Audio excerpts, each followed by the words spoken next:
Good evening, everybody. How's it going? Good evening. It is going. You know what I was just now looking at? What's that? Like a moment before the stream, I was looking at this copy of Castlevania 64 that was so kindly included in a box that came from Fenris Wolf Retro. Mm-hmm. And I noticed that on it says real action adventure.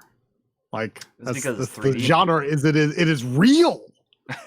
Like perhaps because it is on the good old N64. Perhaps it might even be too real to be real. You know, pixels so soft they look like a pillow.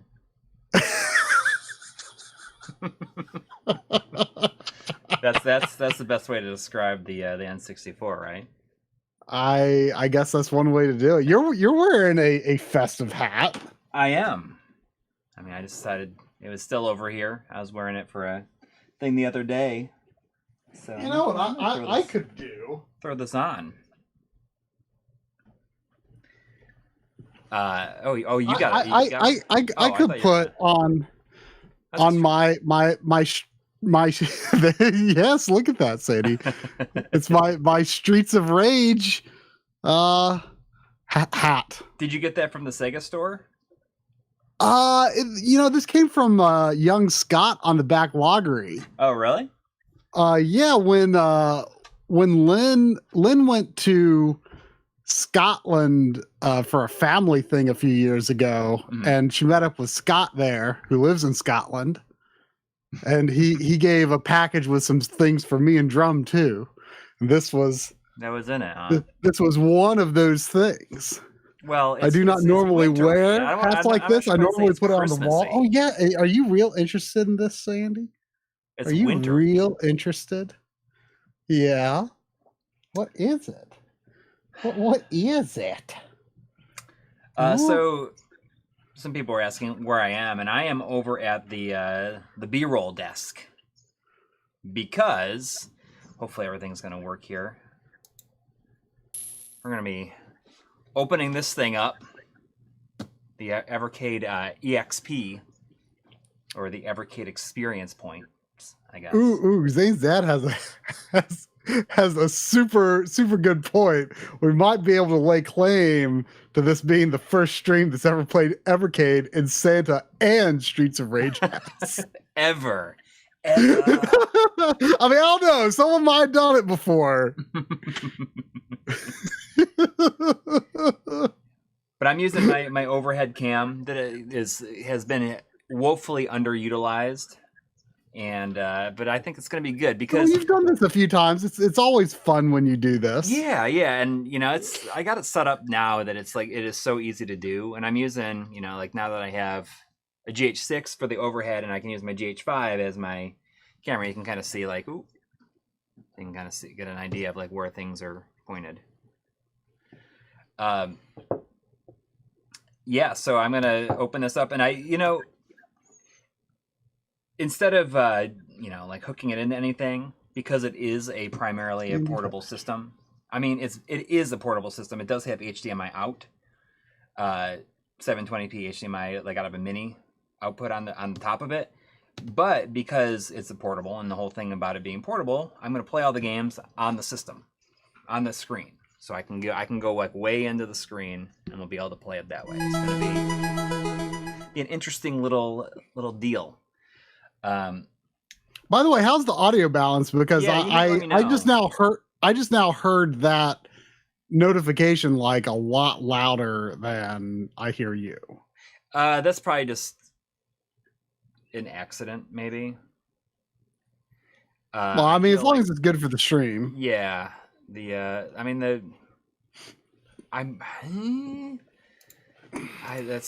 on, let me see if there's Oh, of course I get snow. Everyone's like, oh, you don't get snow in North Carolina, do you? I mean, look, I'm wearing a sweatshirt and everything. It is cold. It has been quite cold, and I heard that there is a possibility of snow near or around Christmas. So yeah, that's kind of interesting for you down there. But I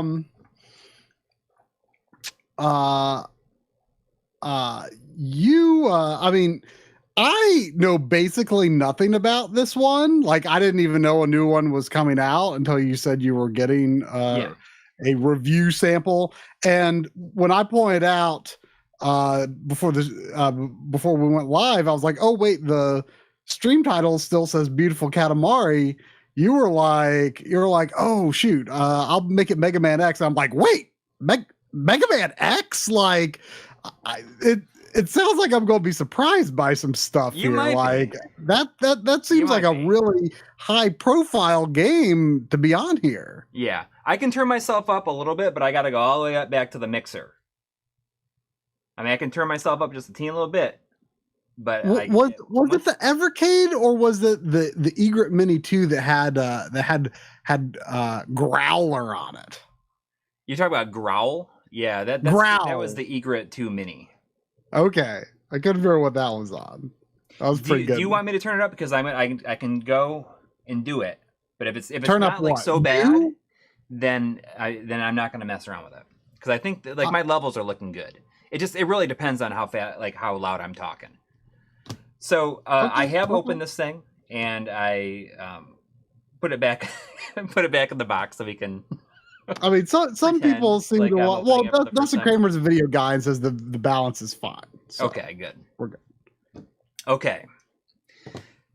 So like you said you were surprised it has Mega Man X. So the thing with this is that it actually has the Capcom Collection built into it. Oh, so there's no card? That's a little disappointing. Yeah, I gotta admit, I agree. But the games that are included on that built-in Capcom Collection is pretty impressive. Yeah, it has some surprising things. Like it has Breath of Fire, the first Breath of Fire, which was kind of surprising to me. So this thing was sent to me as a review, because we've had a good time. We had such a good time doing the VS last year.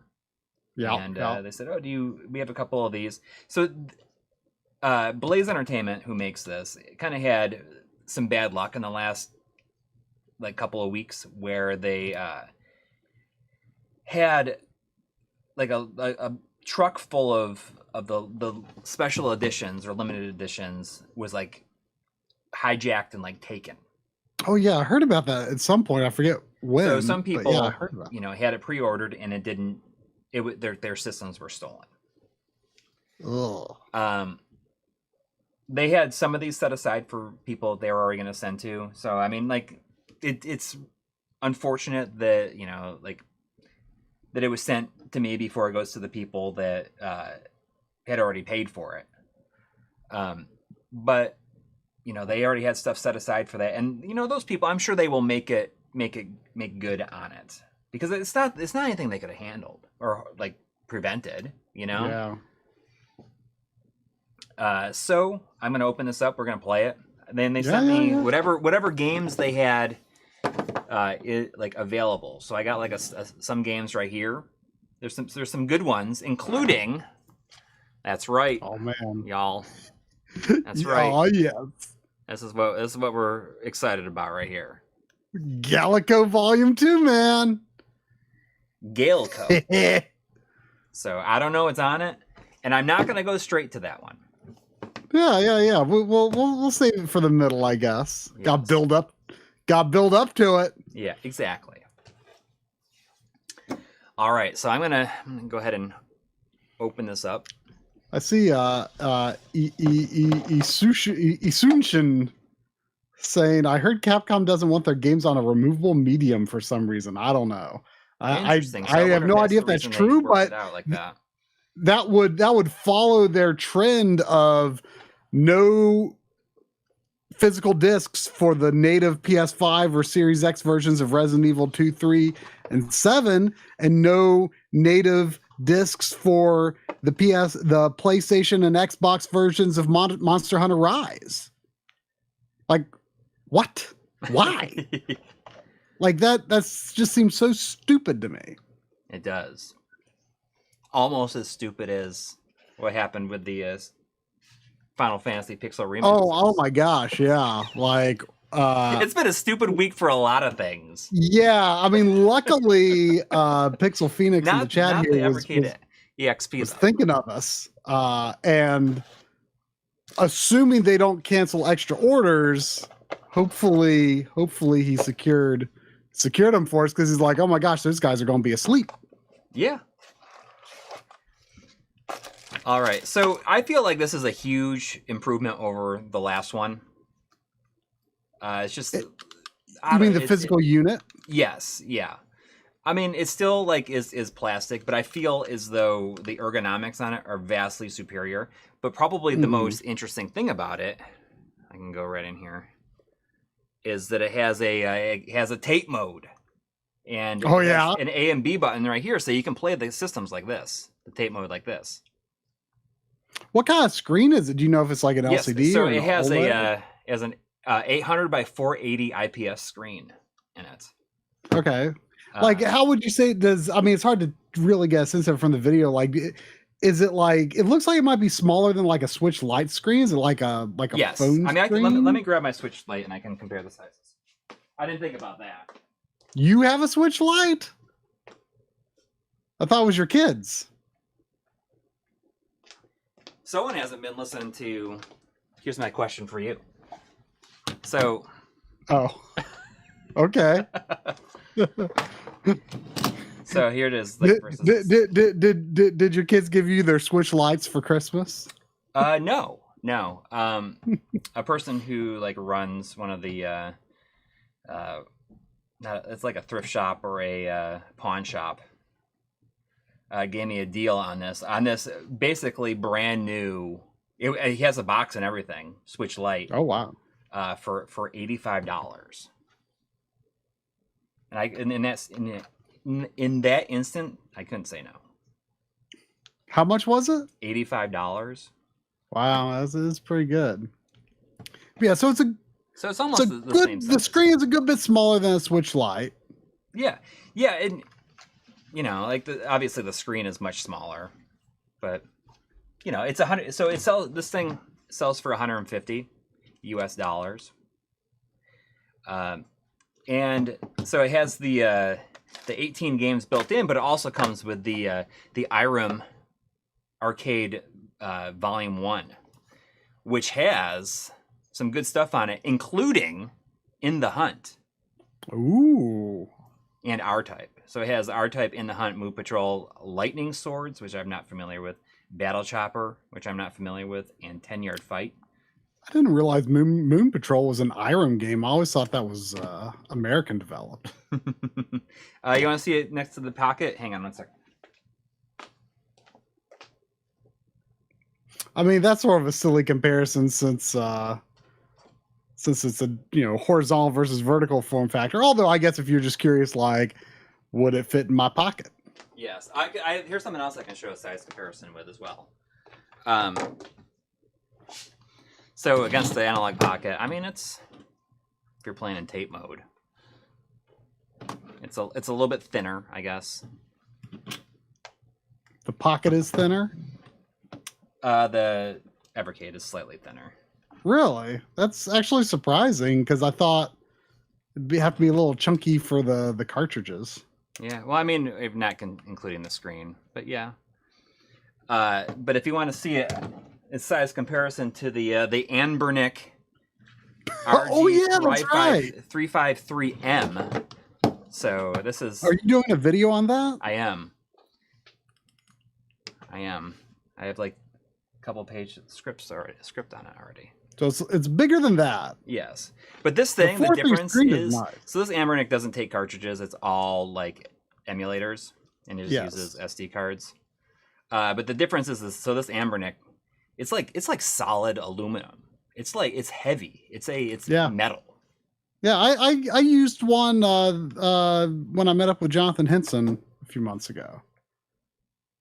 He brought one along, and it's the D-pad definitely didn't quite pass the Contra test. Yes. But and this, it's so small that it's almost difficult to like really do a lot with it. Like it's good for like RPGs, I feel.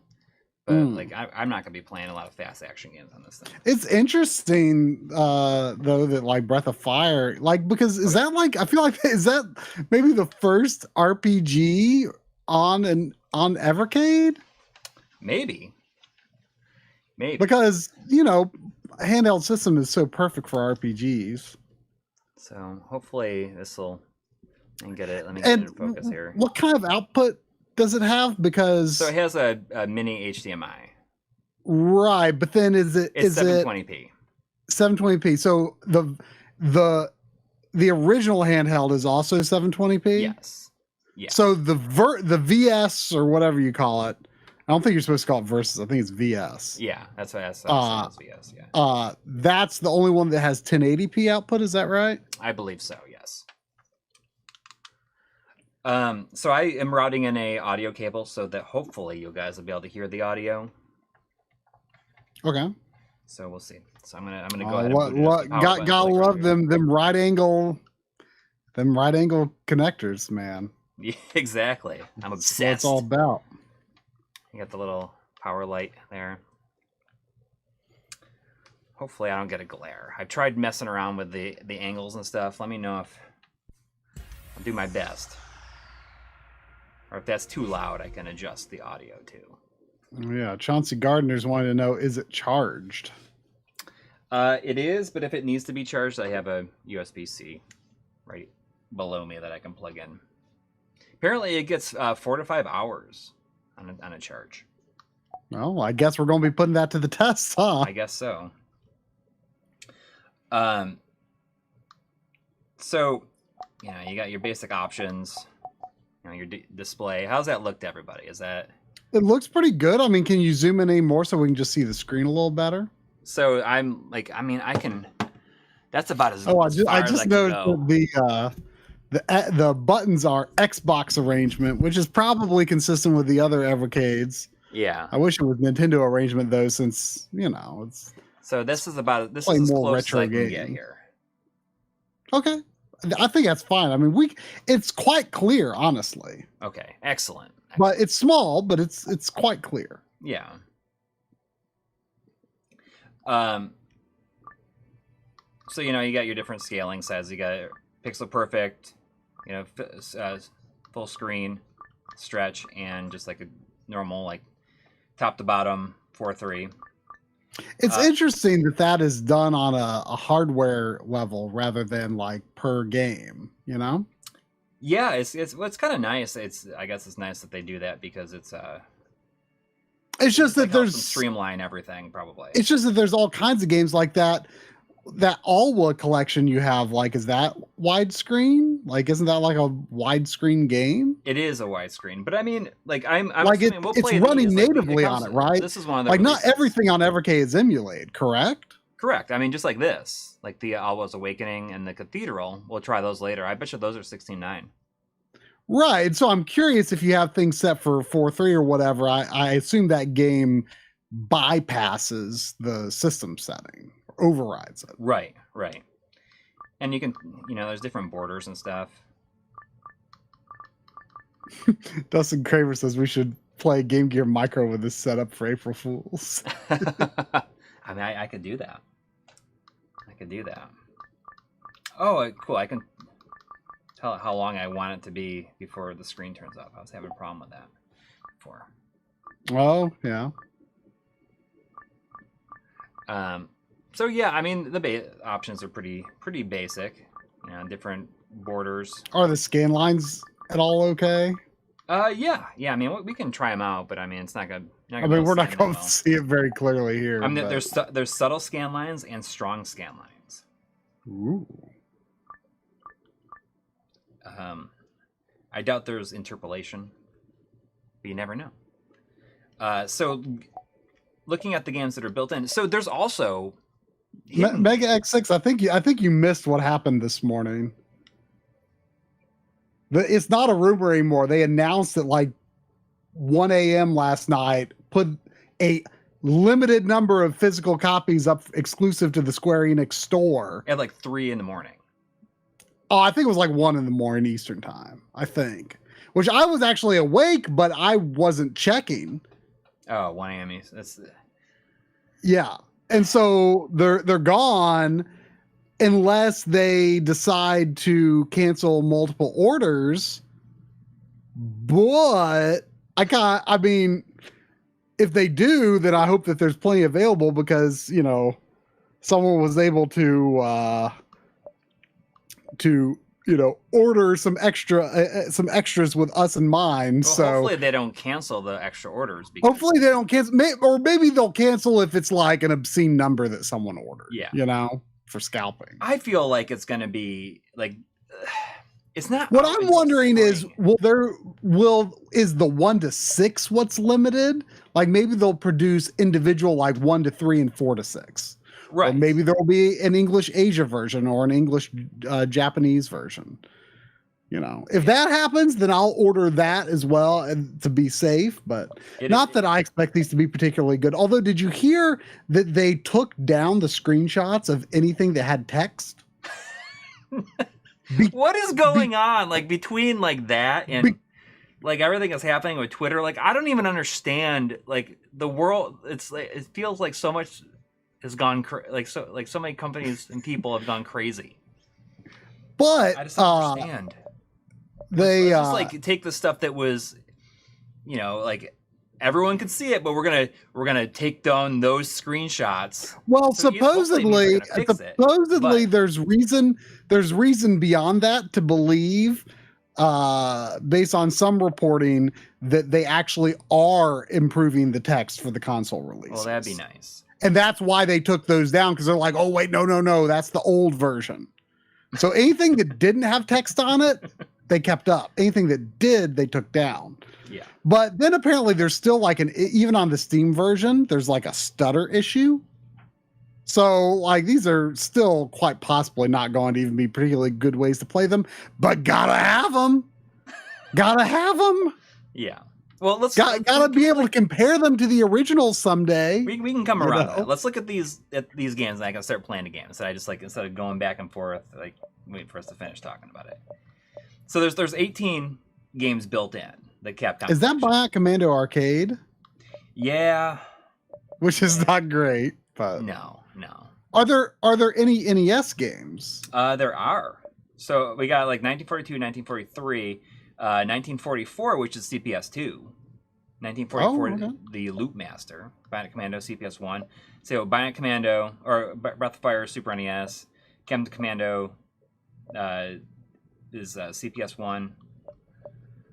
Commando, Final Fight, CPS1. Forgotten Worlds, you know, Ghouls and Ghosts. And so there's Mega Man 1 and 2 on here. NES, Mega Man 1 and 2. Nice. Ghouls and Ghosts is the arcade game. Mega Man X, the arcade game, or not the arcade, the Super Nintendo game, and then Street Fighter 2, Hyper Fighting, Strider, Volgus, and Mercs, which is we can play that one in Tate mode. Oh, I forgot Mercs is a Capcom. I'm gonna go ahead and just like, what does everybody want me to start with? I'm not familiar with Volgus. It looks like a shmup. It's a real early game. It's real early.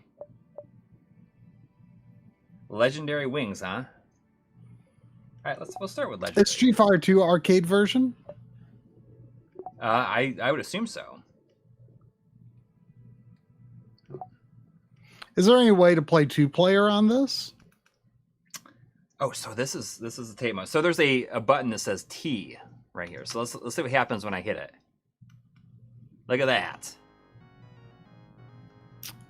That's cool. Oh. You're So going to take that mode. screen. What's that? You're going to take that screen. Yeah. So apparently there is no button combination, like you can't change the button inputs yet, but apparently they are there is a firmware coming that has per button programming. Oh, this This game. is like it's a little uncomfortable to play. I got this game. I got the NES version of this. Yeah, this is the arcade version. I not do great there, but it's a little kind of almost like awkwardly heavy to play like this. Yeah. But I mean, it's a good idea. It's like a great use for the screen. Do those buttons do anything when it's in Yoko mode? I can see. Let's see here. No, they only work when it's in tape mode. It looks like. Is there shimmer when it's in either mode? Switches. I don't see any shimmer in this mode. Well, hang on, let me see that top. No, it doesn't look like it here. Does it shimmer in the other mode though? Well, let me see if I switch it here. I didn't know this game had like platforming sections. Are these in the NES game? I assume so. NES game?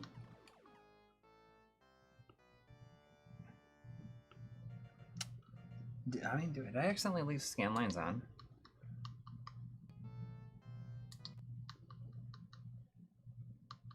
Replicant says audio is so quiet they can barely hear it. Oh, okay, I can turn it up. Can you even hear it? Now I can. Let me know how that sounds. Now I can hear it. I couldn't hear it either.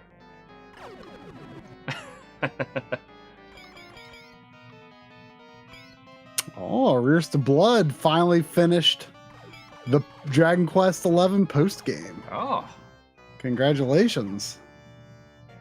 That came pretty quickly after you finished Act 2. You can see my reflection like in the screen here. That's always the worst thing when you're like shooting a handheld and you get like your face in the reflection. I always feel like I just have like the most unhappy looking face when I'm doing. I'm just like, it's like we're doing this again, doing this shot again. So let me switch it back to this. I mean, the idea is there. I feel like it would get heavy after a little while. Yeah. You know, to hold it like up towards you.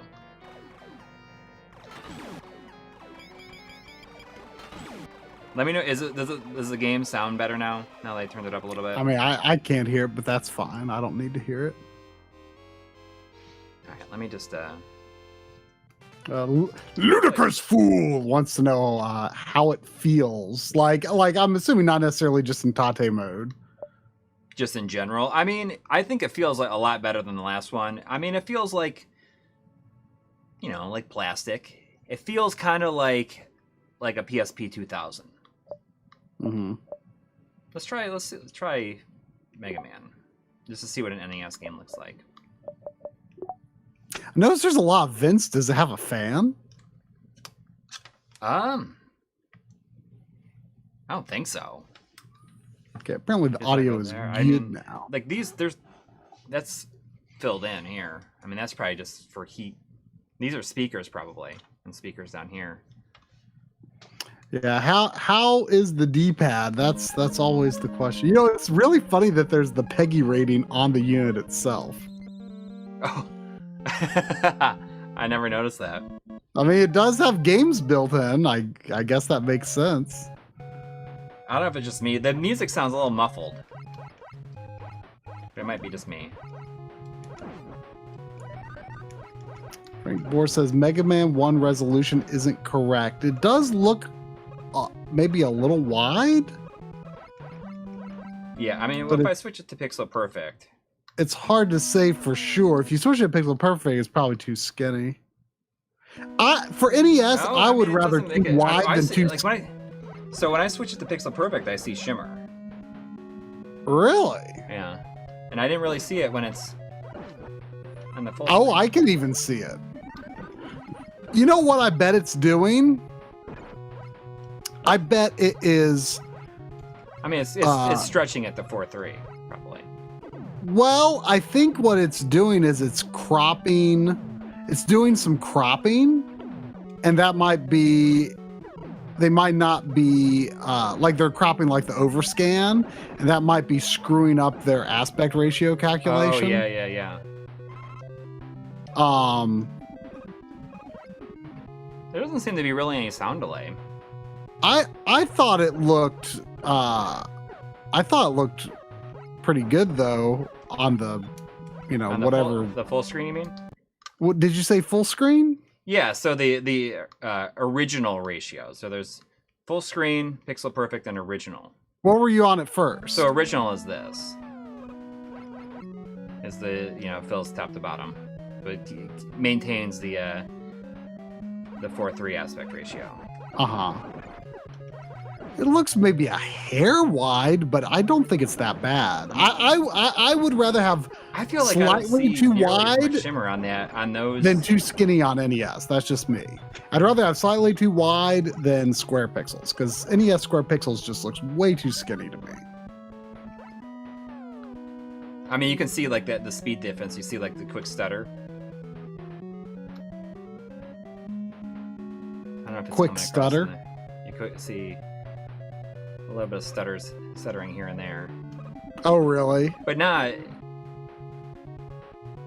It's just. So you just see like a dropped frame. Yes. Or something, or a doubled up frame. Probably. I mean, to me, that suggests that the game may be running at its true original speed, or attempting to, and rather than syncing it to the display refresh, which that would be similar to choosing like the like a frame lock mode, or a triple buffer mode, like on the the Super NT or something like that. So someone's asking, like, can you explain why the shimmer is happening in the pixel perfect mode? Because it's like it's cropping the overscan, right? That's my best guess. Like my best guess is that they're cropping the overscan, and that's screwing up the aspect ratio calculation. That's why I think it's kind of strange that the aspect ratio settings are like on a system level, because really they kind of need to be like a per emulated platform level, because it's it can be so different depending on the system. And maybe it's a little screwed up for NES, or maybe just NES on the Capcom collection, and maybe it's more correct for other systems, other collections. I don't know. Am I gonna be able to? I'd be curious to see. Man, I wish you could put this into the this Capcom stuff into the VS. Yeah. Like, I'd be really curious to see how they'd work on that. That's such a bummer. Pixel Perfect is 8.7, right? I mean, they could make it 8.7 if they cropped. Well, I think they don't want it to be 8.7, so it's not too skinny. So I think that they. But 8.7 is like such a bad number to use. It's such a bad number to use to describe what is going on with the aspect ratio of the games. Don't use that number. Just say it's square pixels. It's a bad number. And that doesn't, with NES, that arguably wouldn't even be the same number as Super Nintendo, because NES games I don't really draw see the full 240. Shimmer here. Even if it's often junk at the top and bottom of the 240. So Irem says, 8.7 war never changes. So there, there's 6 save slots, including one of them is a quick save, though. Is that Cape Mario behind me just a poster cutout, or is it an actual 3D model? That's something that you gave me from, I believe, your EB days, right? Oh yeah. It's like on like a a foam poster board backing, and you can't see it, but there's also a Metroid Prime Samus on the other side of the vent. Yeah, so this is the arcade version. It's the same. It's the same thing. So I just have them hung on like the interlocking command strips on the wall. So this will be a good test. I wonder how they have the buttons set up. Oh, good D-pad test. I mean, I wish there was like a Contra-like game, like an 8-directional shooting thing. Like that's always the best test. But the reason Contra is such a good test is because you walk if you don't hold down perfectly. That's why there's no Konami stuff on. See, this is the thing. This feels like really fast. I don't know why it feels like faster than it should be. This feels faster than hyper fighting. I don't know if it's just me. It feels really fast. Are you not used to playing this version, or are you? I mean, my favorite version is Championship Edition. Or Champion Which is slower Edition. than this? Yeah. Oh, yeah. This is Turbo. It's hyper fighting.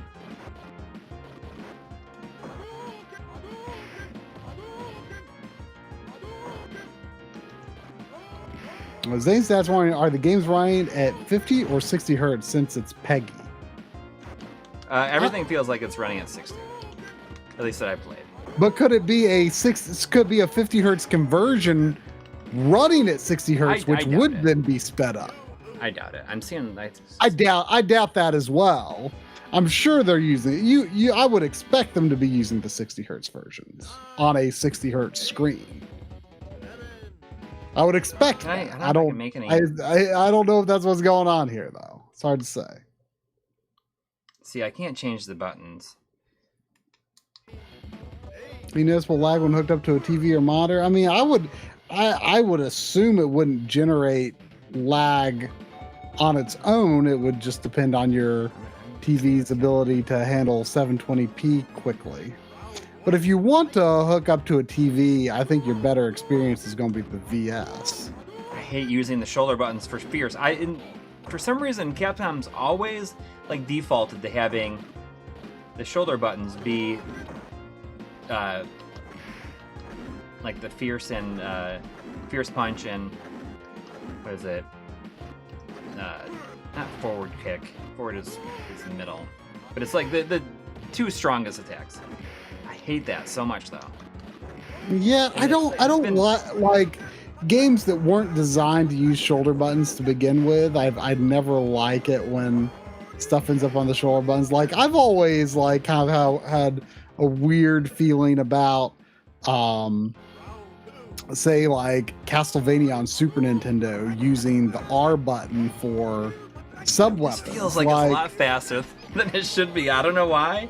Or because I can't change the speed on it, but it feels faster than it should be. Maybe something needed. Maybe it needs a firmware update or a game update or something. Maybe there's definitely been things fixed in some of the previous. Oh yeah. They've been like I feel as though Blaze Entertainment has really gone above and beyond for all of these. You know, if you remember, last year there was on the VS, it had the forced bilinear filtering, and they removed that. They made it so that you could toggle it. I don't know what competition mode is. Oh yeah, Irem Monado is asking, can you plug a controller into it? What's that?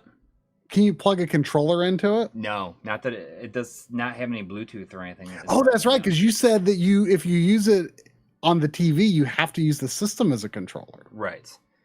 I'm not sure if that's something that will change in the future, though. I don't know if it has Bluetooth in it. I mean, that's definitely annoying because, you could always like jostle the HDMI cable, and many HDMI cables tend to have like kind of bad connections anyway. Yeah. So I'm gonna load my last save on Mega Man X. We'll play this for a minute. Oh, you played it a bit? I just played the intro level. Oh, I think I have missed Oh, it wasn't that long ago. 5 minutes ago, there was a $2 from Cade the Squirrel. Oh, thank you. Saying, you're you're playing me. Playing. Do you use a? Who were you playing as Ken? Yes. Maybe Cade the Squirrel has a Ken avatar. I'm not sure. Thank you. And then there was $5 from Jonathan Henson, who I saw just the other day. Oh, nice. Saying, Merry Christmas, guys. What games come to mind when you think about the ones you got for Christmas as a kid? Ugh. For me, it's Zelda 2 and Final Fantasy for the NES. I mean, the first one that I remember, of course, is Rescue Rangers. Mm-hmm.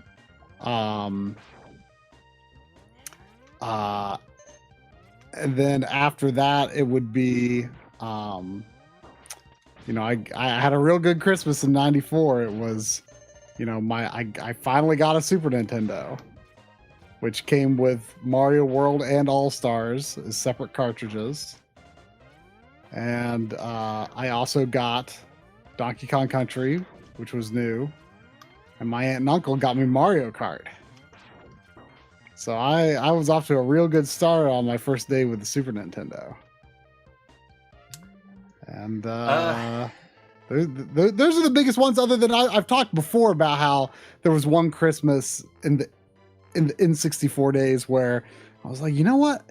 Instead of like getting one N64 game, I could get many Super Nintendo or NES games because they're so cheap at FuncoLand. So I got Final Fantasy 4, Donkey Kong Country 3,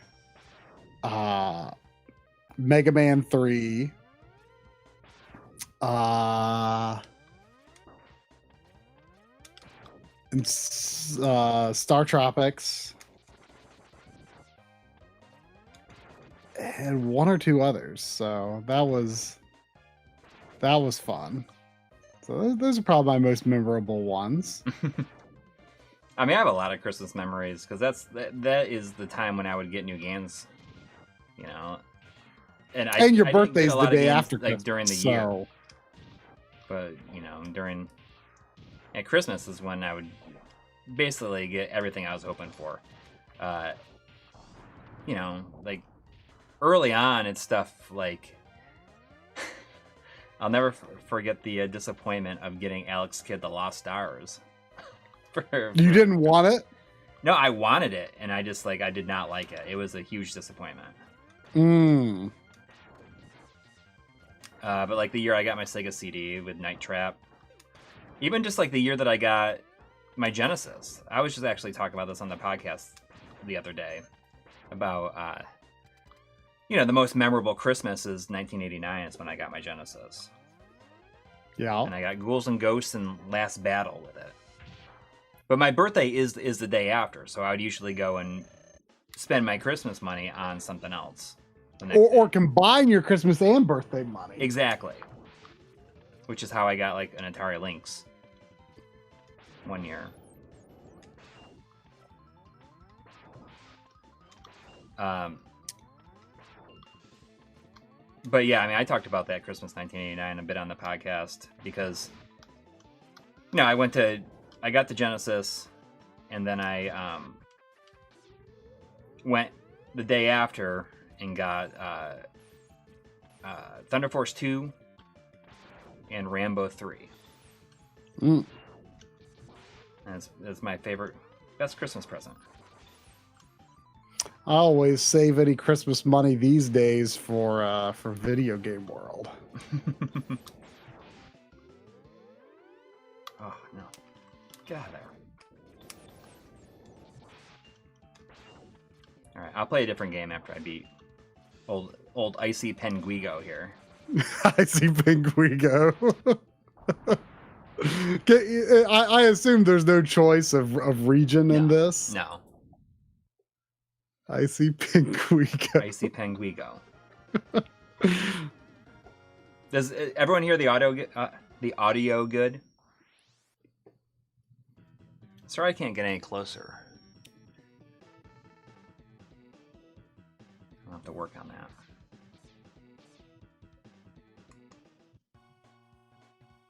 So, I mean, this is easily the best password music, right? Of any game ever. No, Bionic Commando on Game Boy. You know, it's really good, but I don't think it even comes close to this. I wonder if it's the same composer. Come on. This actually has like different sections to the music. Well, the Bionic Commando one is just like basically the same thing, like repeating so over and over good. again. I actually, you know, this is going to be controversial, but I like the Mega Man 7 password screen probably about equally, if not slightly more than this. That's a horrible opinion. That's disgusting. All right, so what do we want to play here? What do you want me to play? I got the Jaleco Arcade one. I'm not gonna look at the games that are on it.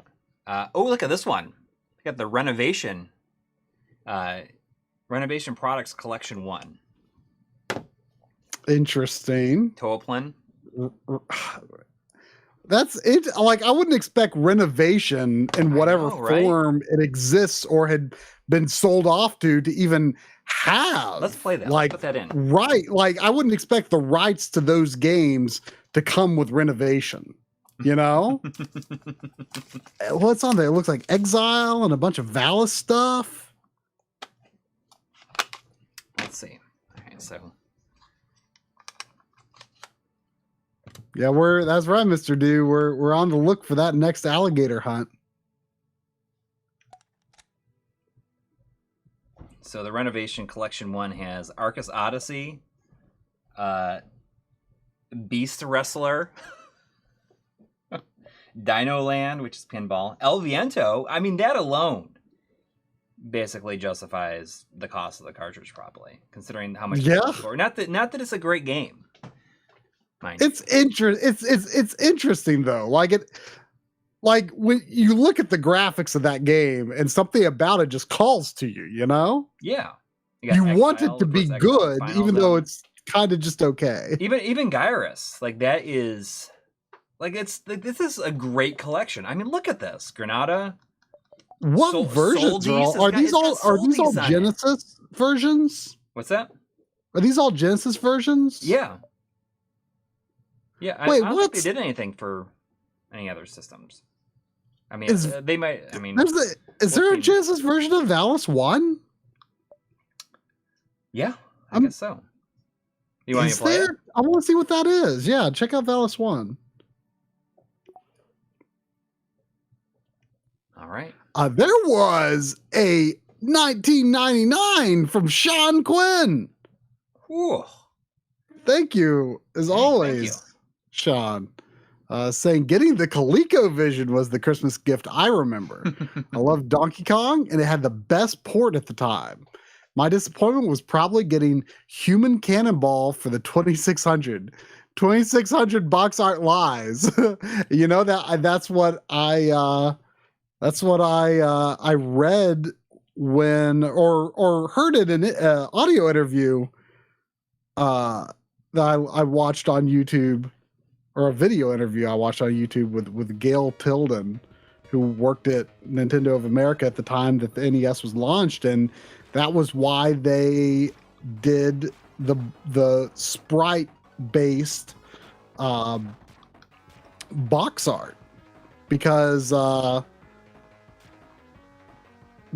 they felt that customers felt disappointed when they brought Atari games home, and you know the box art is gorgeous for Atari games. Yeah, it's just incredible stuff, but it's nothing like the game. So they wanted customers to have realistic expectations with their games, and Yeah, so I thought that was interesting. But yeah, I remember when I first noticed that my cousin had Donkey Kong on ColecoVision, and I was like, "What? How can that be?" But see, I wasn't thinking about, the NES wasn't out yet. I was like, "How can a Nintendo game be on this? How does that work?"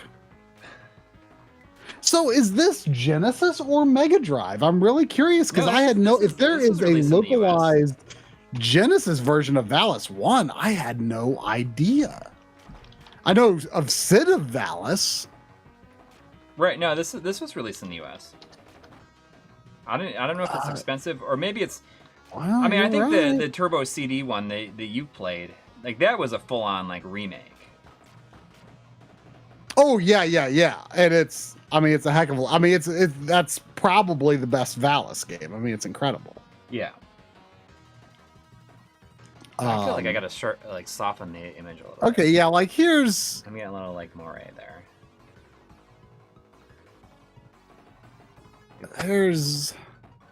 it looks like it might be around $100 game. I don't know why I didn't know this. The box art's reasonably cool, actually. Yeah. It's a heck of a lot better than the Valis 3 box art. So I'm definitely seeing shimmer like in the blocks. Let me see if I put this on the pixel project if that goes away. Okay. So I still feel like I see it a little bit, but it's not nearly as bad. There's also a possibility that I feel like a lot of LCD panels have trouble transitioning into and out of black. And that could also kind of create a perception that could be similar to shimmering. Oh, yeah.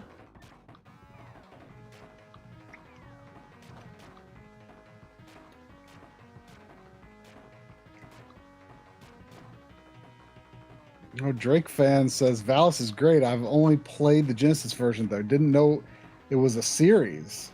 Yeah, oh. It's got quite an extensive history in Japan. Yeah, and I just finally got the Valis Collection 1 that I ordered from Limited Run. I got that in the mail the other day, and it's like a pretty good compilation. Like it runs pretty good, and it doesn't. It has no scanline options, which I can kind of appreciate. Just like not having it now. If you ain't gonna do it right, don't do it. Yeah. But yeah, I mean, like no border options. It's just a black border and that's it. Well, sometimes less is more. Yes. But yeah, I mean, the Valis games got ports to all kinds of systems. I think there might even be a Famicom version. But yeah, there's 4 main Valis games, and by and large, people consider the PC Engine CD versions, PC Engine / TurboGrafx versions to be the best. Although I think only 2 and 3 came out on TurboGrafx in the US. So you can play tape mode if you wanted to. Look at this. Let's play like this. It's so tiny. Is there shimmering? Is it 1:1 pixels, or is it like weirdly scaled? If I can do anything with display settings here. Yeah, if you set it to full screen, I wonder what it does.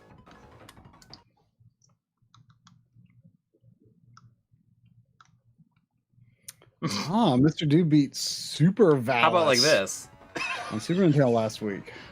I can appreciate that at least they just even give you the option. Yeah, oh, that's hilarious.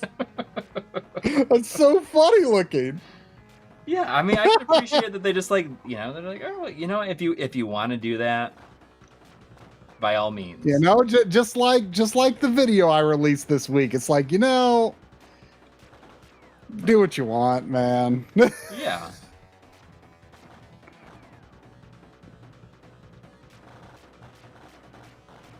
You know, if you beat this boss, I wonder if you'll be the first person in history to beat this boss with this aspect ratio.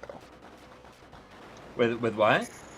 I wonder if you beat this boss, if you'll be the first person in history to beat this boss with this aspect ratio. On You this might system, maybe. Did you get a phantasm jelly? Is that what it said? Oh, I don't know.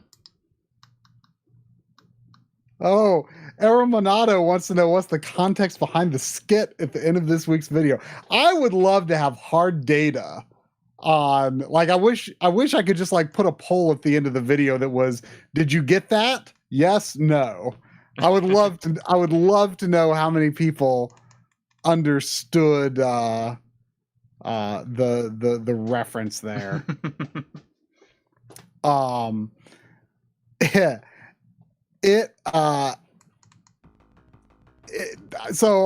names I call out are Mike, Marcus, Dan, Christoph, Woozle. And I'd say save us, because they are, you know, the engineers and scalar creators who have the potential and chops and they're all working on something to make scalars that will do what we want with HDMI input. Because Mike Chi is working on the RetroTink 4K. Marcus is working on the OSSC Pro, and Dan, Christoph, and Woosel are working on the Pixel FX Morph.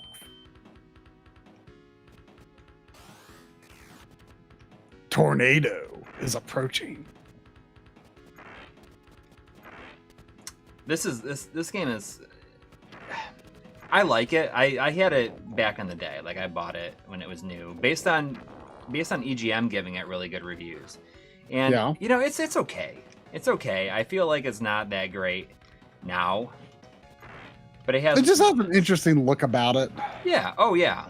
But the thing is it's got the huge pixelated explosions. Oh yeah. I mean, that's the thing that makes it the most worth it, I think.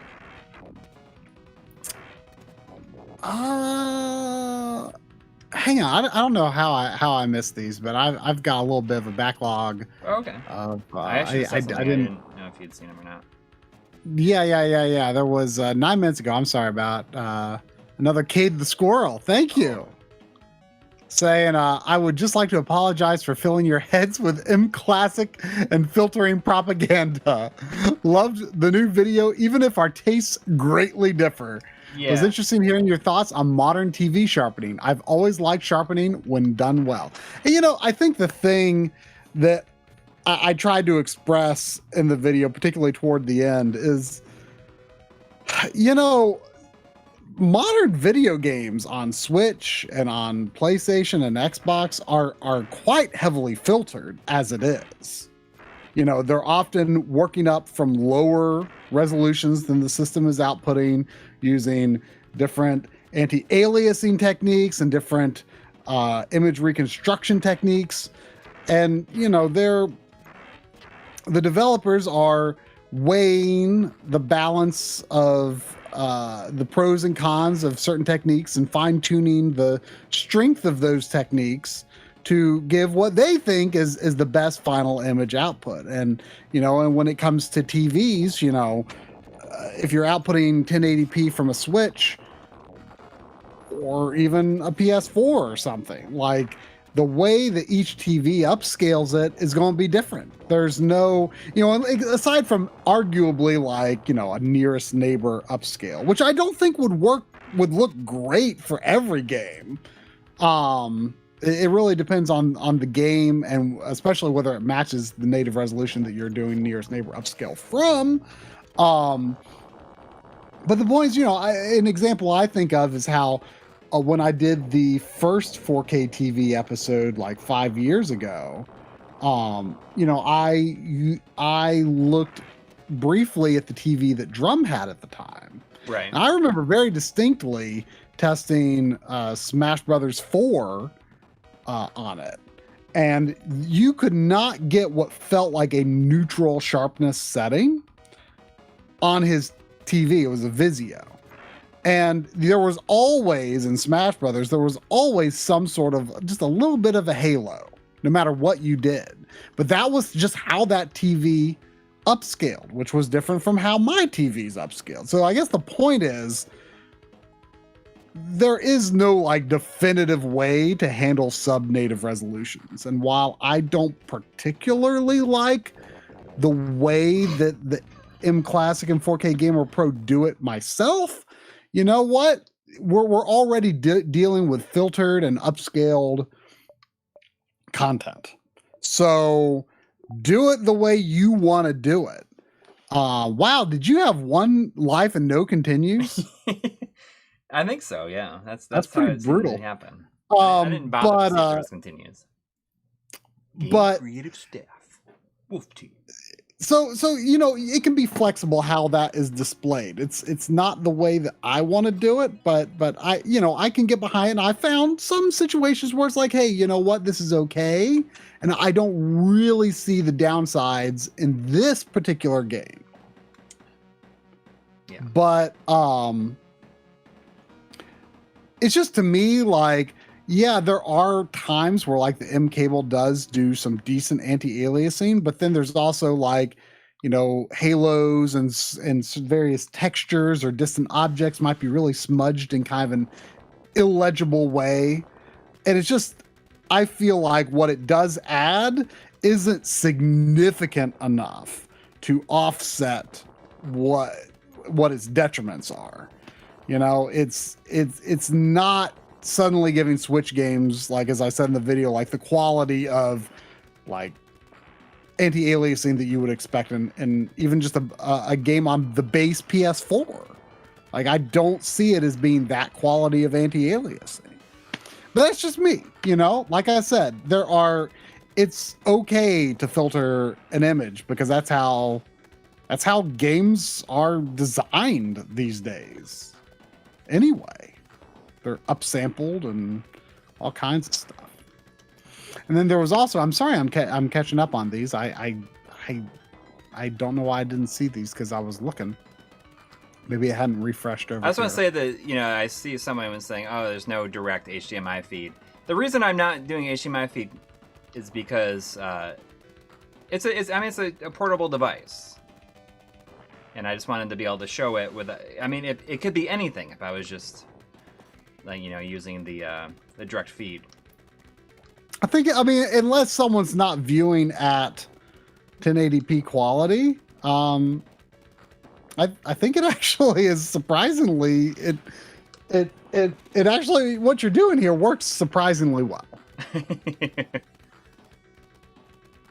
Kaylee Game wants to know, is there any lag? And I mean, there has to be lag. Yeah, but I mean, there has to be lag. Like pretty but you know, whether it's obtrusive or not is the question. And everyone's going to feel that differently, you know? There's no way there is not lag. It's emulated, you know? I mean, there has to be some amount of lag, to some extent, technically. Yeah. Unless they're doing some sort of run-ahead type thing, but I kind of doubt it. The D-pad has no central pivot, so you can push the whole thing down. And it's like, I don't think I can do anything like, yeah, it doesn't work if I push it all the way down. So there's no central pivot for that. I mean, it's serviceable.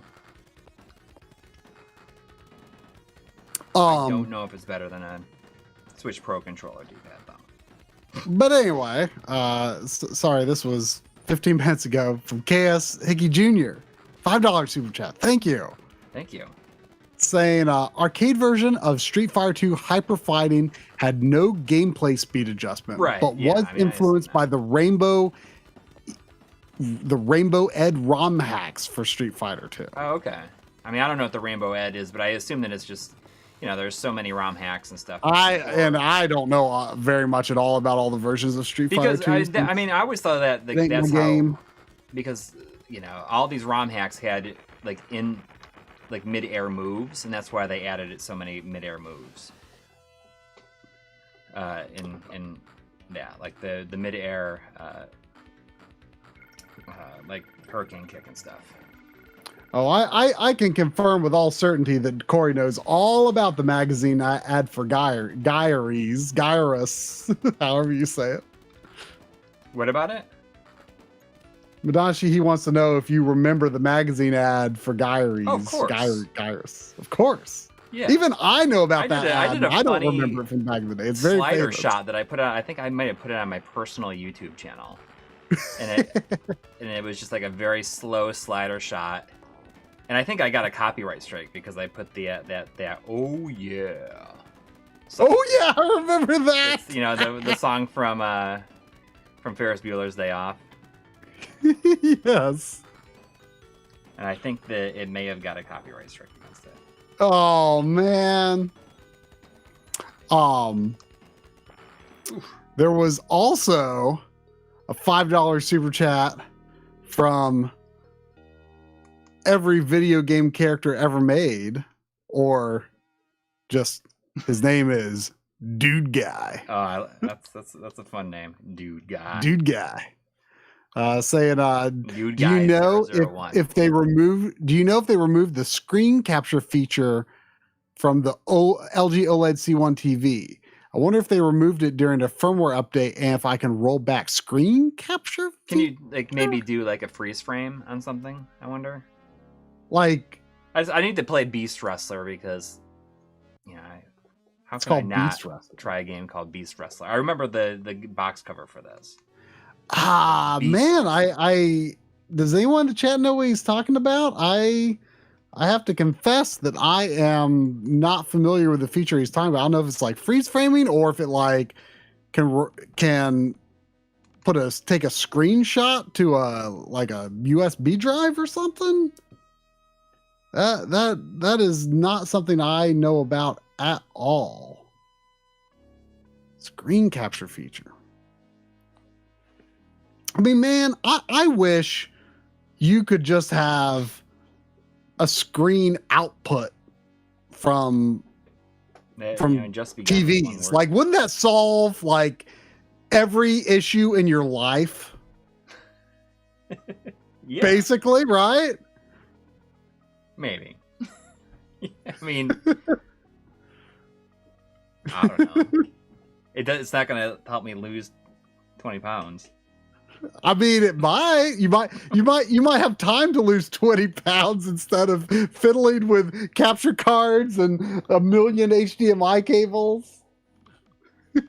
So I'm gonna name this guy. I'm gonna name this fighter. Oh, I'm gonna name him Dude Guy if I can get it here. Oh, I thought you were going to say Chubbins. Oh well, I mean,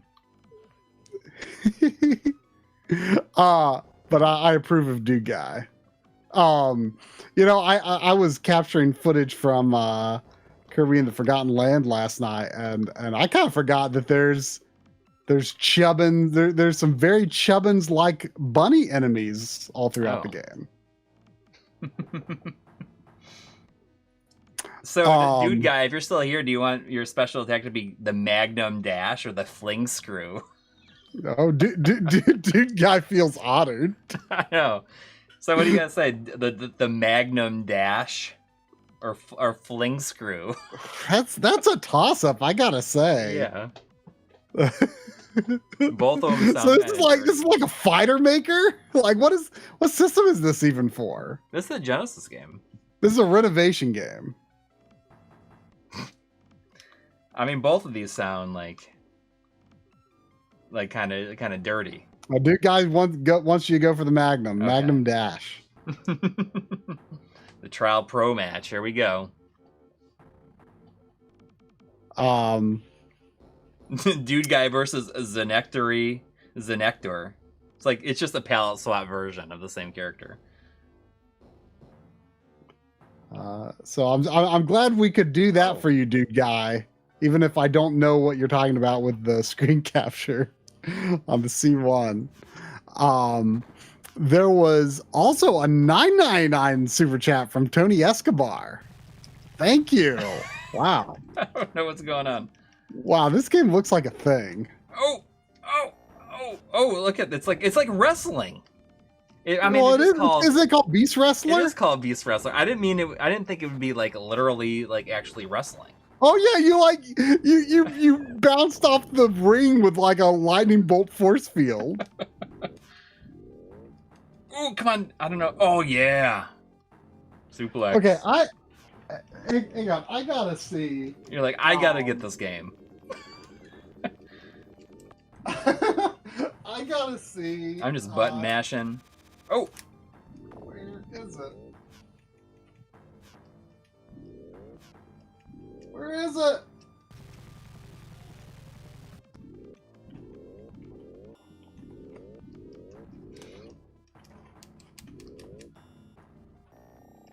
Come on, where is it? I don't know. I'm just button mashing, hoping I win. I'm not gonna win though. I don't think. Oh, here it is. Here it is. I got to get Audie's book and see if how this game is covered in it. Beast Wrestler. Beast Wrestler.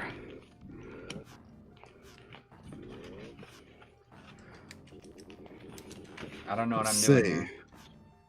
I just want to pin. I don't know how. Do you know what? Let's find out what year Beast Wrestler is, because that's going to be the way to find I it. can just look at the title screen probably. I'm guessing it's probably 1991.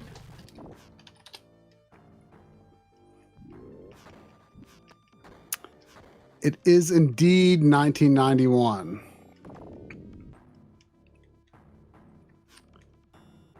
So, sorry, Tony Escobar, that I started reading your comment and then I got extremely distracted by Beast Wrestler. I'll get back to it, I swear. Okay, 1991, page 32. Oh, so it's in there. Hang on, I'm looking.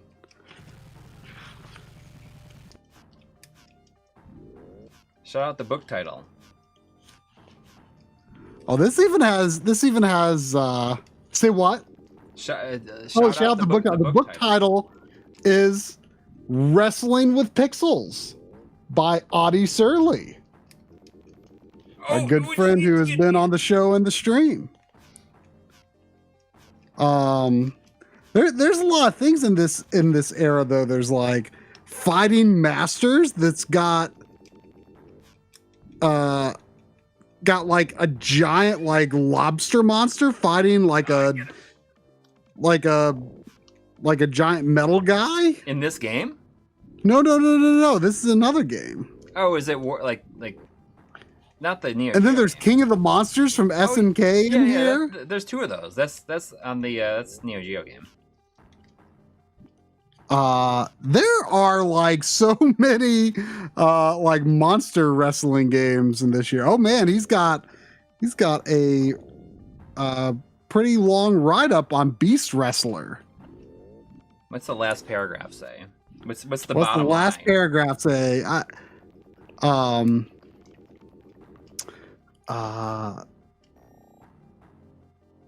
like it. Okay, well, I'll just read the last paragraph here. While the game offered nothing of note in itself, there were two notable names behind the scenes working on the game.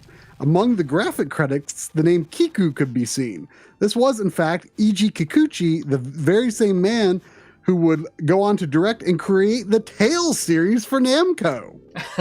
Additionally, the box art was designed by Yasushi Nirasawa, most known for his model works on the Kamen Rider series, as well as the monster designs on the series Garo, which led to the game's box being something of a collector's item in some hobby model circles. When he's like running back and forth, he looks like he's like pooped his pants. He's trying to like try not to like make a mess so he can get to the bathroom. I keep on missing this move. Yeah, people should look up Audie's book that includes every wrestling and wrestling adjacent game ever made. It's called Wrestling with Pixels. You should be able to get on Amazon. But anyway, yes, Tony Escobar. Sorry for getting distracted. You know how I do. by Beast. Was this Beast Wrestling? Yeah. Just pin me. Do what you're gonna do to me. Finish me. Sane loved the last video. Loving my new Zenith Health View TV replaying Zelda and Super Mario, and it's like a time machine to my childhood. Also finished Lunar on Sega CD. Nice. Loved it. Thank you for the recommendation. Oh, that was all used. But yeah, that Zenith Health View sounds like it's working out then, huh? Nice. Yeah. That's good to hear. All right. Am I quitting this? I mean, it's good. Look at that box art though. It's pretty sweet looking. I gotta say. Yeah. Well, apparently it was. Oh yeah, that okay. You know, I've seen that box. I've seen that. I saw it recently. I think it might have been John who showed it to me.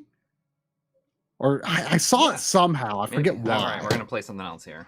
I forget what the context was, dude, but yeah, that's pretty crazy box art. And there was also $2 super chat from Ashura. Thank you. Oh, glad to see you. Who I recall saying earlier in the chat that D-pad looks mushy. But this comment says, "Happy holidays, fellas. $1 for Corey, $1 for Try." Accurate. Thank you. All right, we're gonna play some In the Hunt. Ooh. See, Cerulean responding to your.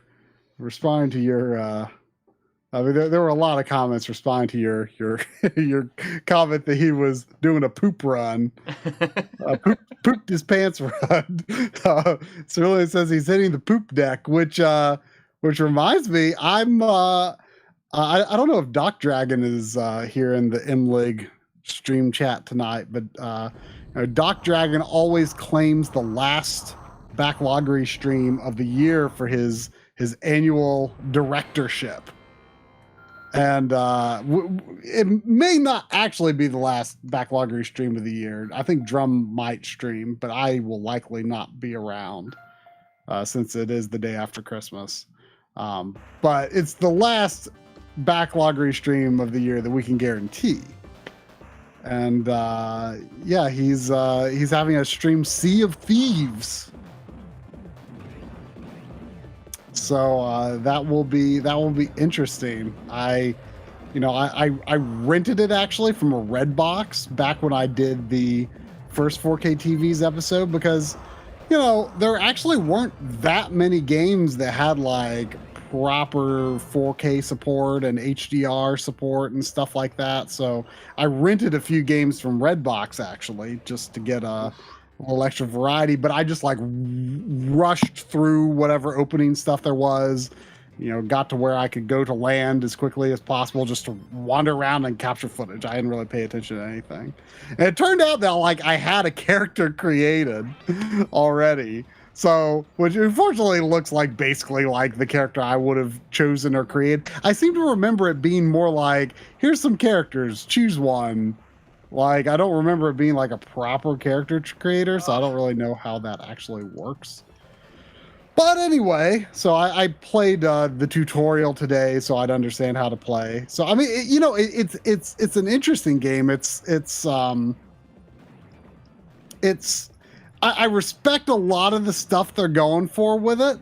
Like, there's no waypoint.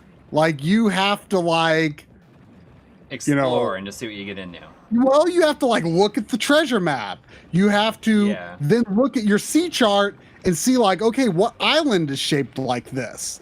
And then you can mark on your sea chart like where you want to go. But when you go back up to the deck, there's no like, column of light, like being like, okay, go here. Like, ideally, I guess if you were playing with other people, like you'd have someone watching the map and they'd be like, no, you need to turn left a little bit more, but I was like going from the wheel down to the sea chart and looking like making sure I was heading in the right direction.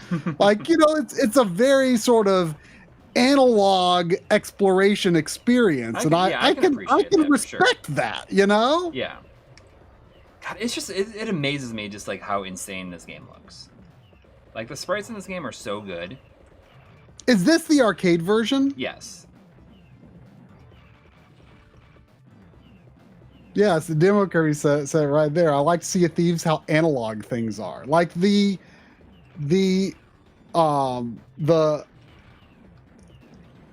controls are very I'm looking over at the chat. sort of simple and streamlined for the most part.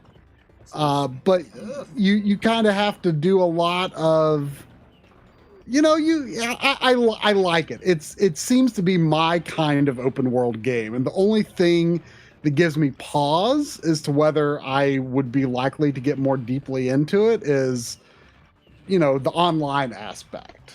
I don't know how playable the game is by yourself. It definitely seems like the kind of thing that would be more fun with friends, especially like navigating your ship by yourself does seem like it would be a bit of a chore over time.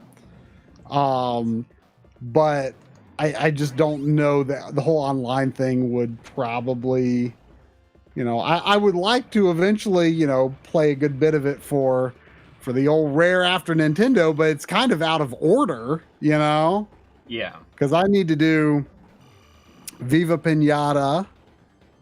I think that you should make Kazooie a Nuts and Bolts. ultimatum and say that you're gonna do another episode in that series this year. Yeah. I mean, you know what? Maybe I kind of came up with a tentative list of 10 games, but maybe I should put Viva Pinata on the list. There you go. I should replace something with Viva Pinata so that I commit to it. Yeah, I could do that. I bet it would do better than my Sega Ages video would do.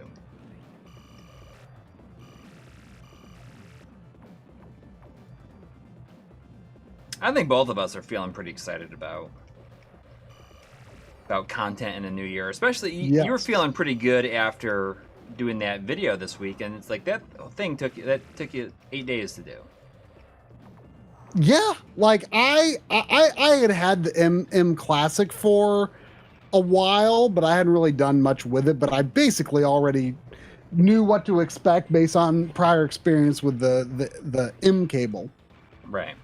Although I think it is a little different in how it works. But yeah, like I got the device. I got it Monday before this past Monday.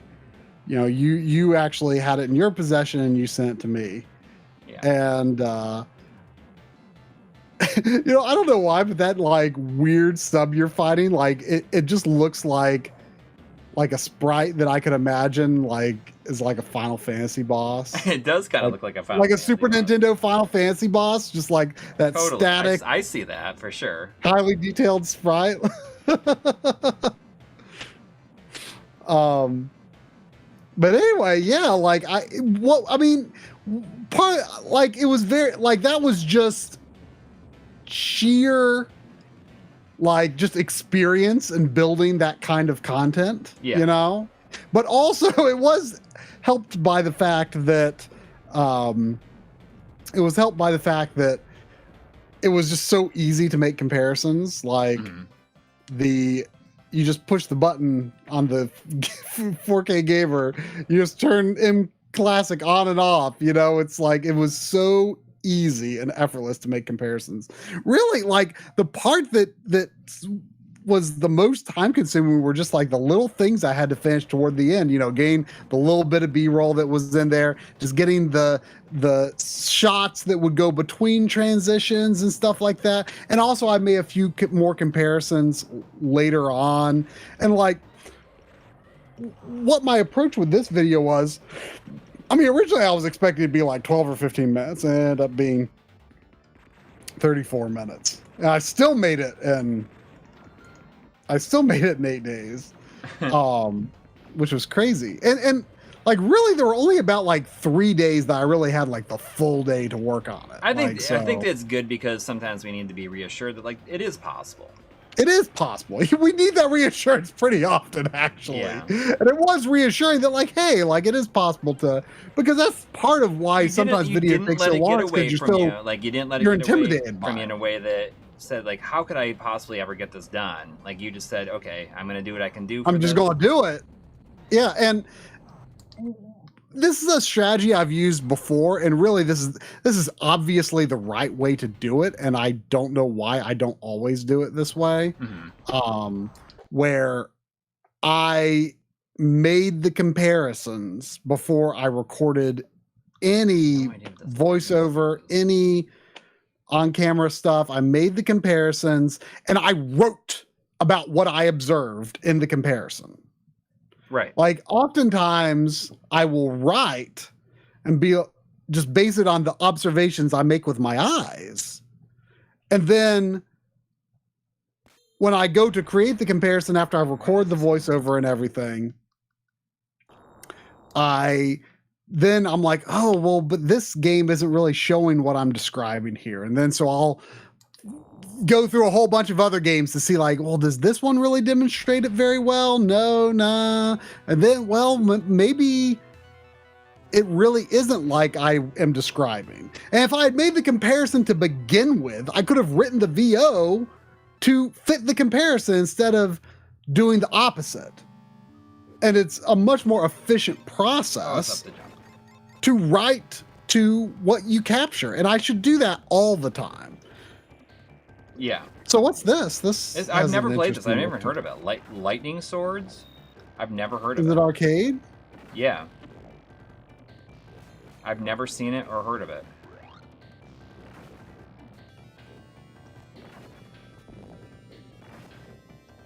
Huh. It looks like a Taito game, kinda. Yeah, you know, it's making me think of, I don't remember really what this looks like, so I might be kind of off base here, but there's this, there's some PC Engine CD game that's got like some really cool cutscenes. And I honestly forget what the actual game itself looks like, but it's like a ninja game. It might not really look like this. I can't remember.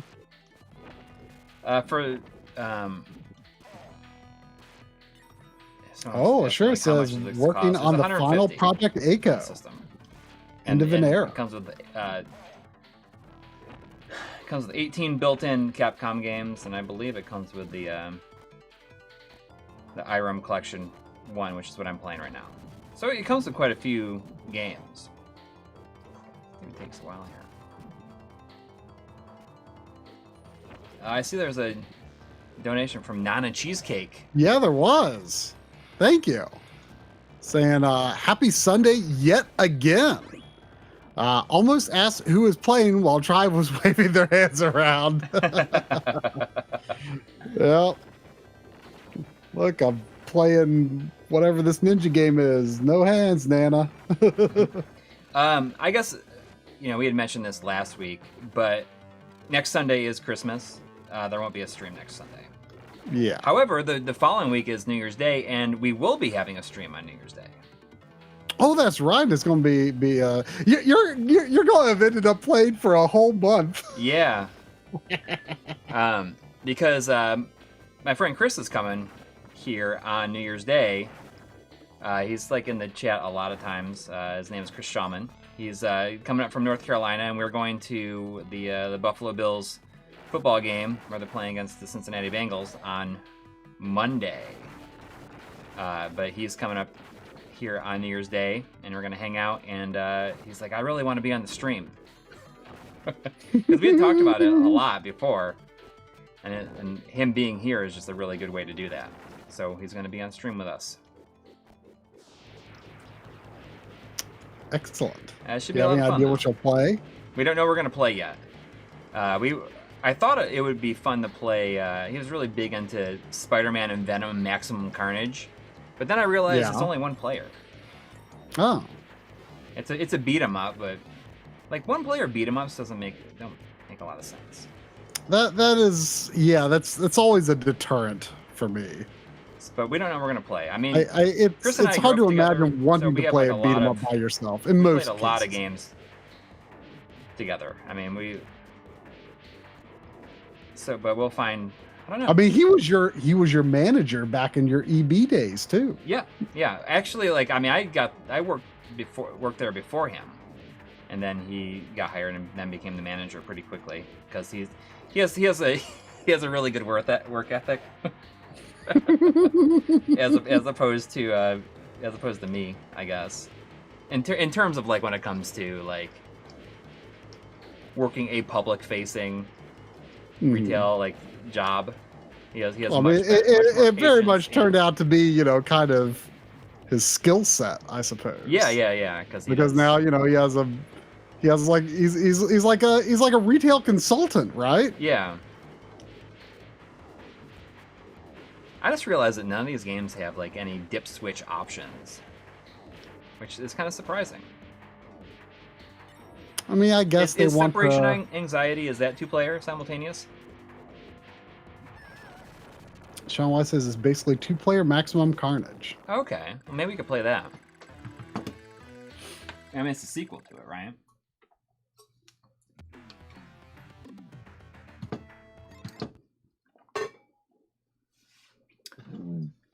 But that should be fun. So that's Christmas. That'll be New Year's Day, and I may have had some drinks by the time we do that, because we have, like, a New Year's Day brunch all the time every year, and do you drink on the brunch? What's that? Do you drink at the brunch? Yeah, I mean, you were at the brunch one year. Yeah, but I don't remember that. But I mean, that's so early in the day anyway. Well, it goes like You half didn't the day. do it last year, so I wasn't sure if the tradition might die. Oh, we did it last year. Oh, I thought you did. Did you not? Was it 2 years ago you didn't do? It might have, yeah, because of COVID, we didn't do it. There was a $4.99 from Jimmy Schindler. Thank you. Saying happy holidays, MLiG Whoa. folks. Look at the it's full, like, the original, and the pixel perfect is, like, tiny in this. Oh, so it shows you a preview on the Yeah, I and there's definitely hadn't caught still on to that. shimmer. I wonder if this is, like, a bug in this, because that is. It might be. I mean, I feel like they could at least get one more even scale out of this and this screen, right? I mean, I'm guessing. Yeah. But anyway, Jimmy said, happy holidays, MLiG folks. Are there any Christmas-themed games you guys enjoy? Finally started playing Arkham Origins, and it's quite festive. Oh, that's a Christmas game? Takes place. I didn't know. Or I feel like I might have heard that before, but I forgot. I mean, you told me I should get the Xbox 360 version because it's one of the disc-only backwards compatible games. In other words, that's one that they did make backwards compatible, but is not available to purchase digitally on current gen Xbox. So, I should keep that in mind to play in December next year. It's a great idea. Are there any other Christmas themed games? Parasite Eve. Parasite Eve takes place around Christmas. That's true. Christmas. I played that one. That's a good one. I think. Snatcher takes place during Christmas. Oh. So I would probably say that's probably the best one. You know, that's Police Knots is on my my 10 games to play next year. Oh yeah. Yeah, I mean, I think I would say. I gotta say, so I'm gonna come up here on the first Parasite Eve is what boss, comes and to I mind. feel as though the first boss in R-Type is, like, one of the most iconic first bosses In all video games? in all of video games. I would say I just, you know, it's like, it's such a good looking boss, and I feel like you used to see this everywhere. Yeah, this boss usually. I mean, I have played so little R-Type that I've never actually fought this boss myself, but I've definitely seen it in like every screenshot of R-Type ever. Yeah. Any version of R-Type. But I mean, not being a major player of the genre.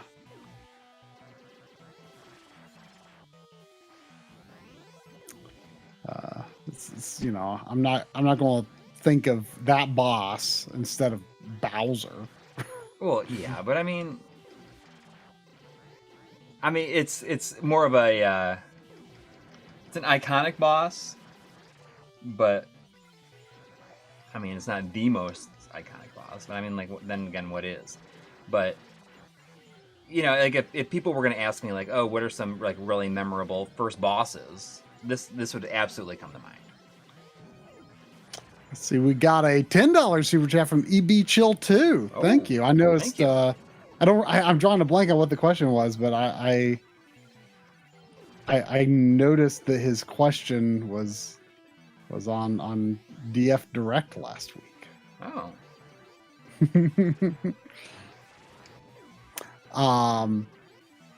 Saying got the mode. Corey's video was a big reason why. Any Dreamcast recommendations? My son is really digging Going Quackers. Blue Stinger, I think, is a Christmas game. Take care. I think you're right. I think Blue Stinger is a Christmas game. I really want to play the Japanese version of Blue Stinger. Like I wish I still had it, but like I was not having a very good time playing Blue Stinger. It's an interesting and quirky game. I loved Illbleed, but I thought it was a lot more playable than Blue Stinger. I definitely like my Dreamcast games weird.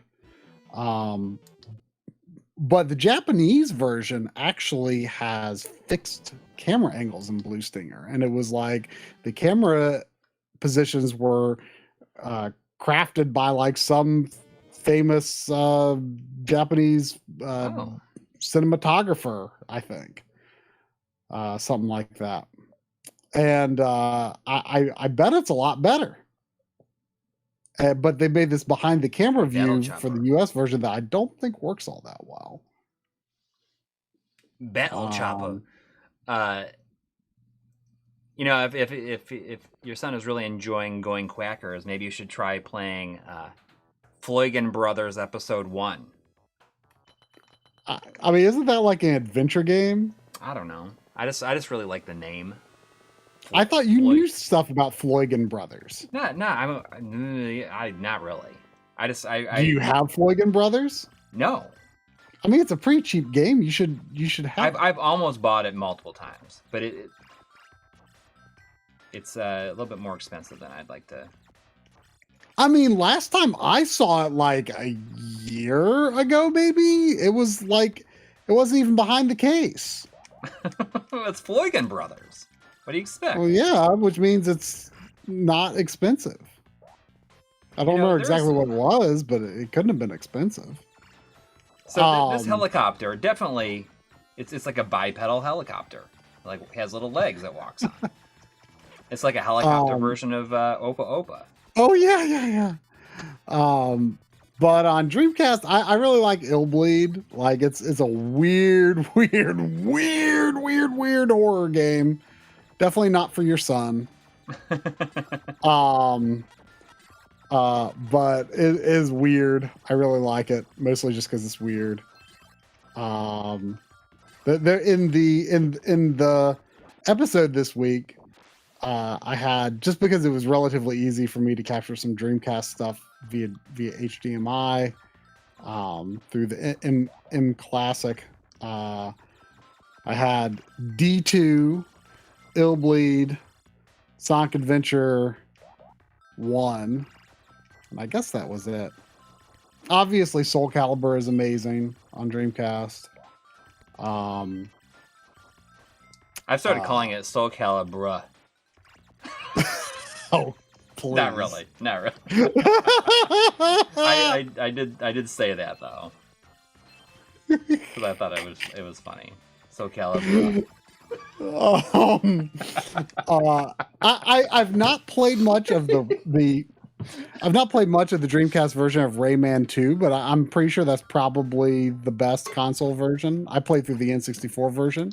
But you know, that's another Ubisoft game, just like Going Quackers from that era. All right, what am I playing next? You know, the N64 version of Going Quackers is going to be in the games we played. Soul Reaver 2, good version of that on Dreamcast as well. Rush 2049. Okay, the real question is, okay, so we have a choice here. These two, or are we going to go for it? Are we going for Gaelco? Listen, Gaelco has big Karnak on it. I mean, I feel like we have to play every game on the Gaelco collection. Okay. So we might want to go ahead and get to it. Yeah. All right. We have to play. I mean, we can skip around on all these others, but we have to play every Gaelco game. Can we start with Big Karnak? Yes. Okay. There it is. Big Karnak. The logo almost looks Karnov-esque. You live in Odyssey in Egypt, if the gods allow you. I'm excited.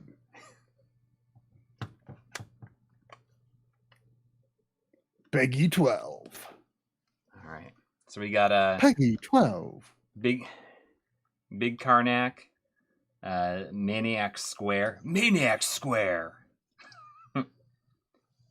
Squash. That Square's a maniac. Why'd he bite me? You hear my You hear that? It was my my sump pump running. Oh, Dimension. Did I say Soul Reaver 2? Yeah, I just meant Soul Reaver 1. We got TH Strikes Back, Thunder Hoop 2. Oh, I don't know why I didn't think for Dreamcast recommendations. Dynamite Cop.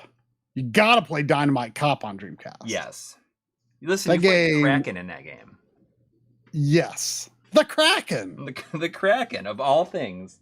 Got the Kraken in there. Kraken. They're like, well, how do we make this game longer? Oh, just throw the Kraken in there. I mean, they're on a boat, right? Just put the Kraken in there. There it is. $5 super chat from Ashura. Thank you. Thank you. Saying, my friends and I were obsessed with Soul Calibur. One word. This is true. I kind of don't like that. And whenever we asked if someone wanted to play, we'd always say, do you want to calibrate? I love it. I'm into it. You want to calibrate? Ooh, I like the impact sound. That's kind of like Trojan. It makes me think of Trojan. You ever played Trojan? No. What's it for? Is it arcade? On the NES. I mean, it's an arcade port on the NES. Yeah, I don't think I have. I highly... I don't like the game at all. Does this seem like a good version of it, potentially? What's that? Does this seem like a potentially good version of it? Yeah, I mean, it's. I like that you can hit these. Oh, there's like diagonal. How do you do? Oh, you hit them back. Yeah. I mean, this looks solid, potentially. And it's like. It's Rygar-esque. Oh, there's a little bit of a delay on the jump though, because he's got to do an animation before he jumps. Huh. Oh, what was that? Was that a map that you brought up? Oh, cool! You can. It's like you're jumping in the background. Oh, like a Revenge of Shinobi. Almost, but it's more like 3-dimensional. Oh, I see. I see. You know, Alligator Hunt has built up so much goodwill that it's almost like, oh, every little thing that one of their games is going to do, we're like, oh, that's cool. Yeah, yeah. It's like we are like looking for this to be like blowing us away. Yeah.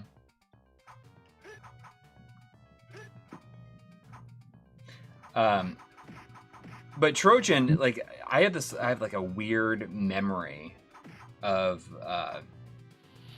being like really sick when I rented that game. So I associate it with being sick.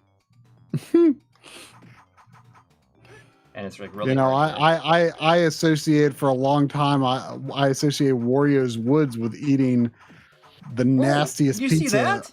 I cut off that imagine. snake's head and it like flew towards the screen. I'm waiting to see it.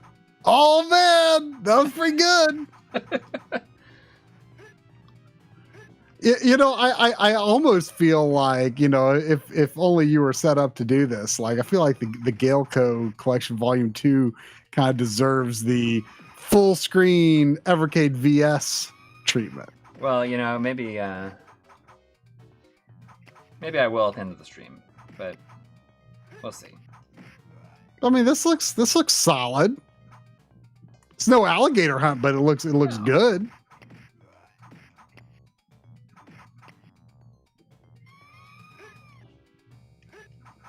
Do you have like any games or like any just media in general that you associate with being sick with? Well, like I said, like I associated Wario's Woods with eating disgusting pizza.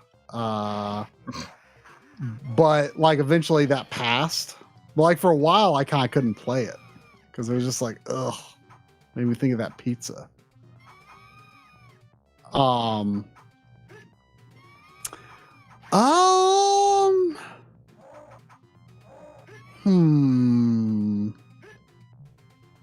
Not really that I can think of.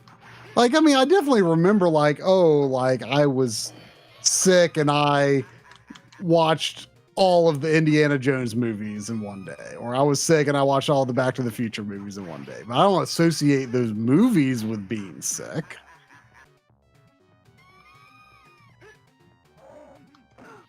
Oh, there's my gun. I need to see what the next level is going to look like here.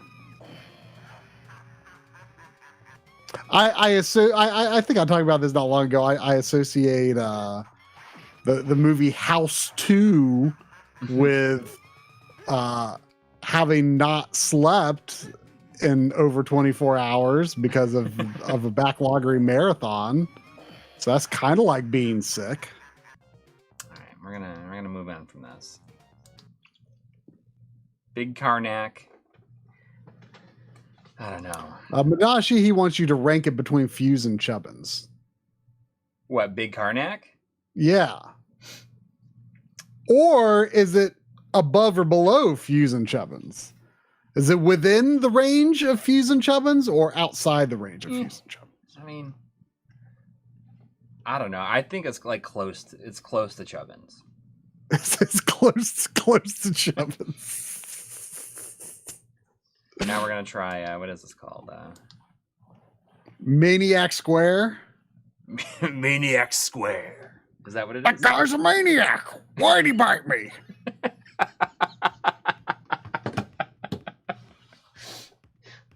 None of these games are using a current affair sound effect. Oh man. All right.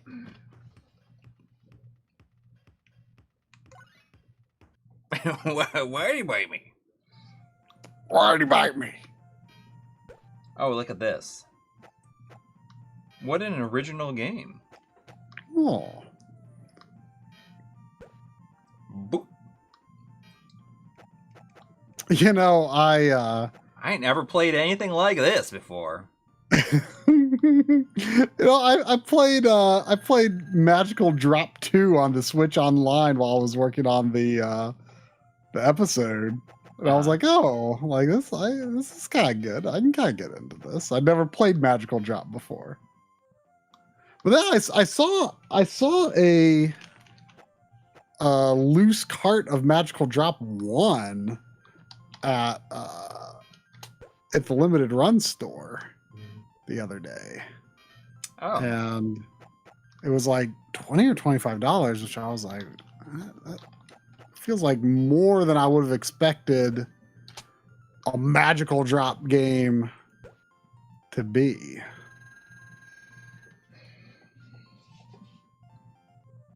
But I wonder if like Magical Drop 2 is maybe 2 is expensive. I don't know. I'm going to do some research here. Magical Drop 2. Yeah, Clone Triss. I mean, I feel like there's nothing groundbreaking going on here.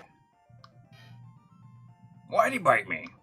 That's pretty good. That's a good impression. I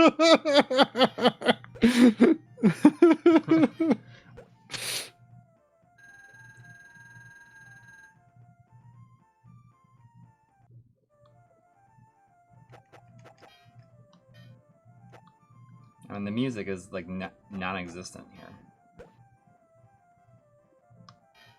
It seems there are many versions of Magical Drop 2. There's an ugly looking cart for $20. There's a Sega Saturn version. I bet that's pretty good.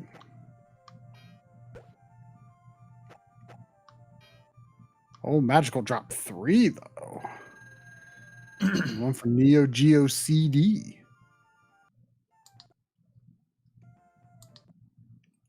But I think it does the quick saves to the cartridge, which is pretty cool, actually. Like your save states go to the cartridge. Oh, here we go, Squash. Let's see what we got here. Oh, it's too late for me to hum sports game. the Squash. Tetris I don't know how to play song. Squash. Sure. I apologize. Oh, is it like racquetball? We'll play some Squash. The only people that ever make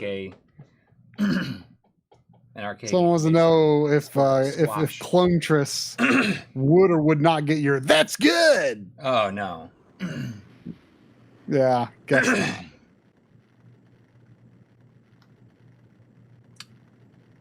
Oh, here we go. Squash! Like it's just like rips in the background and is like on fire. Like I feel like Squash is not. Oh, dude, look at these guys.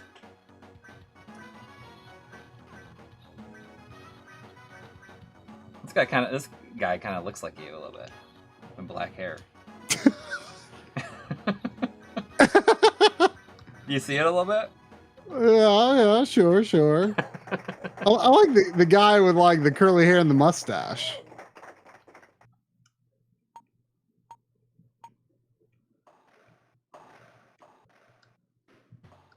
Get it. I can appreciate this. This is kind of fun. I mean, I've definitely seen people like play games that are about hitting a ball at a wall, but is this a real game? Is it called Squash? I guess so. Oh, what are you doing? Oh, he must have hit it too high there.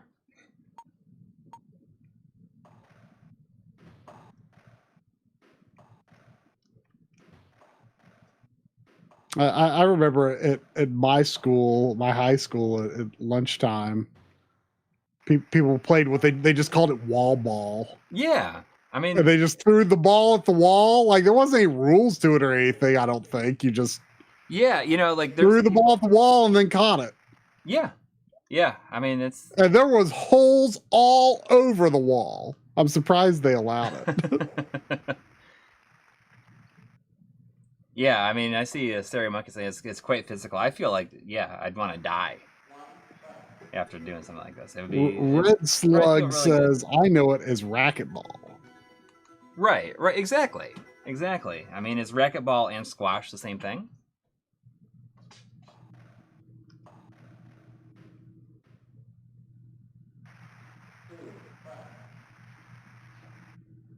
Do people like actually gather and watch?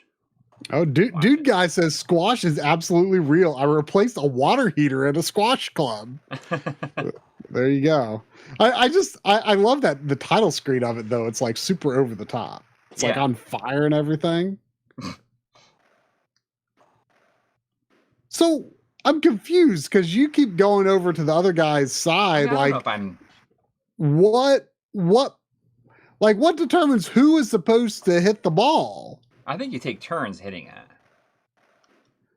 But like, I assume if it falls on your side of the court, then your opponent gets it. Maybe gets the point. I don't know. Whoa! Oh, we got $1.99 from Brooks, who I know has a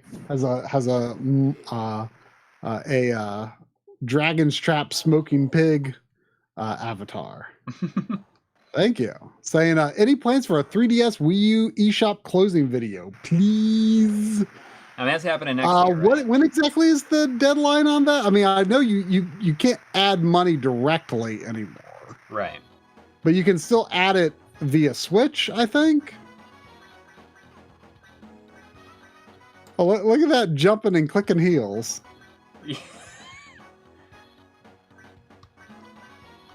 I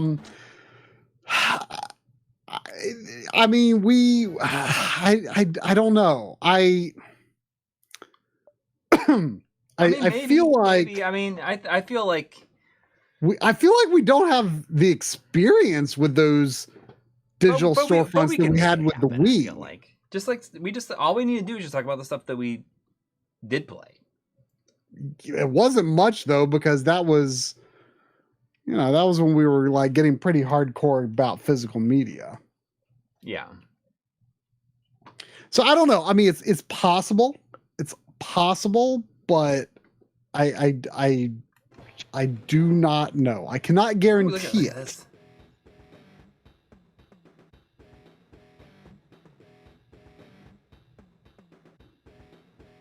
Oh, this looks cool. Potentially. Oh, not what I was expecting. Oh, dude, look at this guy. It's a running gun.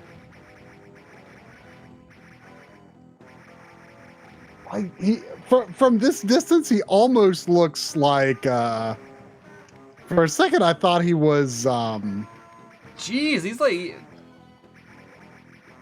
The enemy. For a second, I thought he was like a digitized actor, but I don't think that's the case. This is kind of cool. Yeah. The death animation.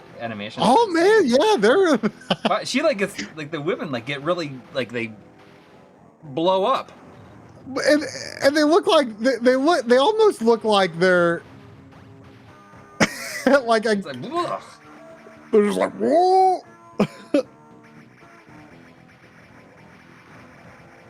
Seafoam Gaming says this game is hip and rad. Is it alligator hunt rad though? I don't know. The death animations are insane though.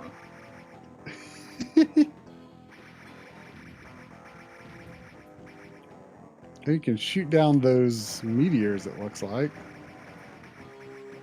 Oh, can you get a Yoshi out of those eggs? No.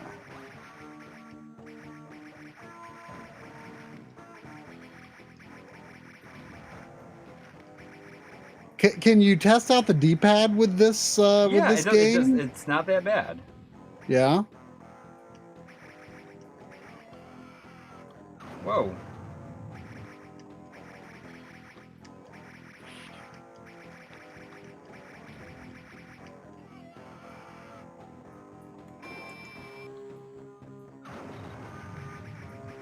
It is very Dragon Ball-esque. The way he's just like unloading, like shooting out of his hands like that. Oh, he doesn't have guns? No. Okay, I guess you're right. Oh yeah, okay, he's going. Kind of looks like Liu Kang. Yeah, yeah. Oh.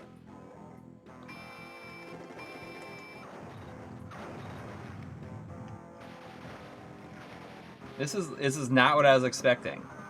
What's this one called? It's got a really weird name.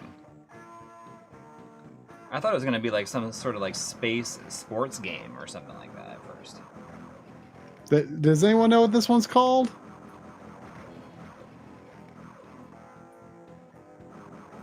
I guess I can just Google Gaelco. I mean, I can tell you it's called Collection 2. It's called Strikes Back Thunder Hoop 2. See, when I saw Thunder Hoop, I thought maybe it was gonna be like a Well, you know, the items that you keep picking up are hoops or are thunder. hoops. Oh, geez, so maybe it's like ultraviolet. maybe it's like maybe it's like some sort of rings of power, like bracelets or something. Yeah. There you go from his hands. TH Strikes Back. Yeah, Thunder who Hoop is 2. it? Well, now I gotta look up Thunder Hoop.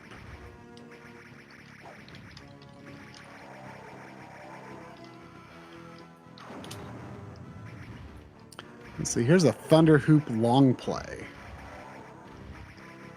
Oh, this was on Gaelco 1. The first one was? It's like this vertically scrolling game. And it's got like a very cartoony sort of art style, completely different looking. Does this look a lot better? Yeah, what you're playing now looks a lot better. I don't remember you playing this game for long, but I do remember you playing it. Like you're still like a guy with like sort of messy black hair and wearing red, but like you look like a kid. And now you're like now he's a man. Yeah. Now he's a man. I mean, I guess that goes even more into the Dragon Ball aspect, right? Like maybe this was original Dragon Ball. Oh, he's Goku. And now you're Dragon Ball Z Goku. Oh, I thought he's going Super Saiyan. Is he? There he goes. Okay, so yeah, this really look is at him, he's Dragon going Ball. nuts. He's like, I'm going inside this spaceship. I'm going inside the spaceship.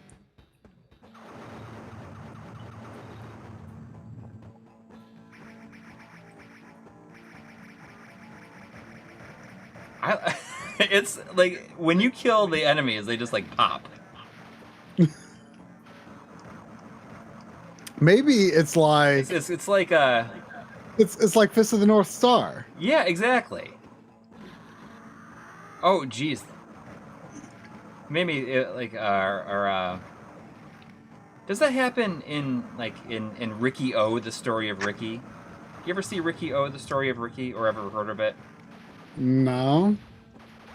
That's the one where he like he's I don't know, he has Is it a movie or an anime or what? no, it's a live action movie.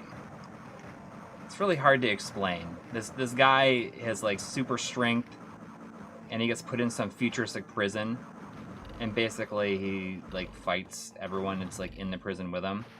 And there's one part where he's fighting a guy, and the guy like rips open his stomach and like pulls out his intestines and starts like strangling him with his he's using his own intestines to strangle somebody. Okay.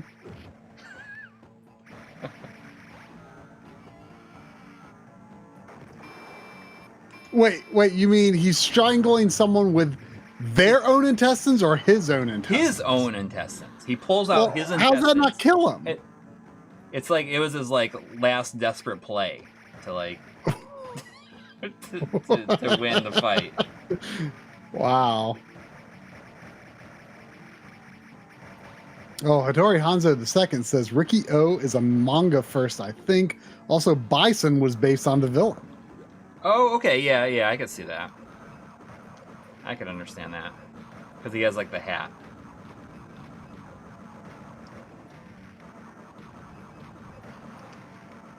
Yeah, that's right. The Gaelco was a Spanish developer, but they seem to have very much like their games seem very much inspired by Japanese style of game. They seem in a lot of ways more Japanese than European. But there's definitely sort of a mix. Well, this noise that this thing is making when I hit it is definitely the elephant sound from Street Fighter 2. Oh, really? I mean, it sounds exactly like it. I mean, is that just an elephant sound? Yeah, it's a very distinct sounding elephant sound.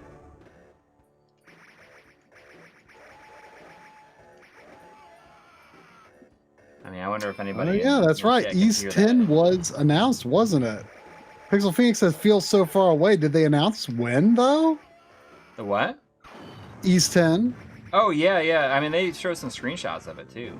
I didn't even know that they did until Happy Console Gamer did a. Or yeah.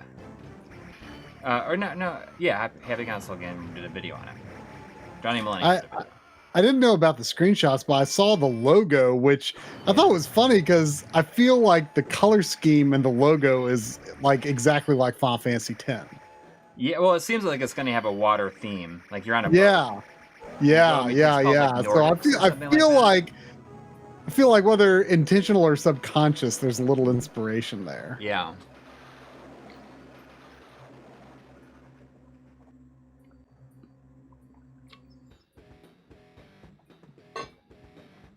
Okay, so is he just like going to go deeper into this ship? Let's see what happens. I mean, he didn't smash through the floor though.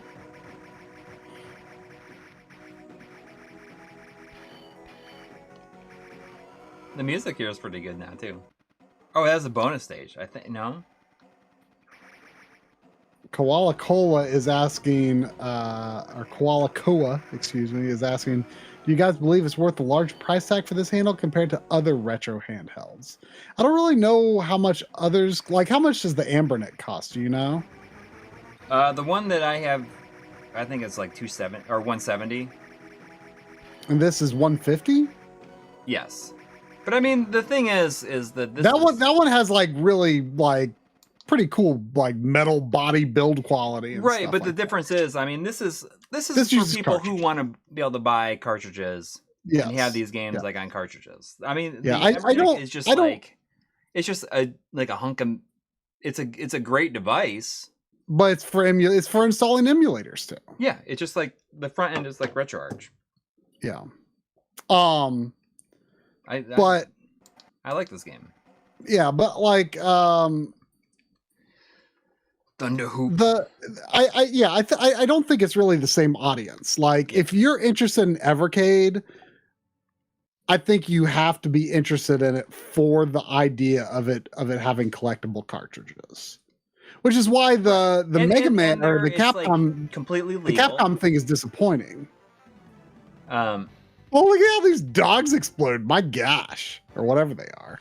You know, like Kaylee Gamer says, it's a legit. Oh wait, for a second, I didn't realize I was still running the Thunderhoop 1 gameplay video, and I'm looking over it as if it's what you're playing. And I'm like, look at how those dogs explode. It's not even what you're doing. It's legal licensed. I mean, that's the thing. And I mean, you know, the Emmernick is for like running ROMs off an SD card. Yeah, it's, you know, the cool thing about Evercade is definitely, I think, you know, they come in the clamshell cases. It's this cool collectible aspect to it. Ooh, listen to the music. Ooh, look at the black jaws. Like it's like, I guess we're being the black jaws. It's just like the jaws from the poster.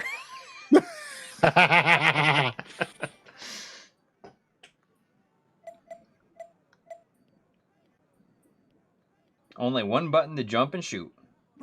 Black Jaws is Norway? I guess so. I wonder how this compares to Popeye Beach Volleyball. Oh, look at...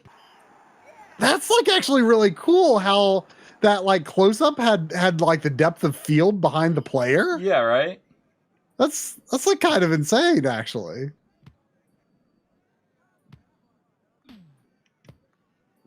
Look at that. It looks great.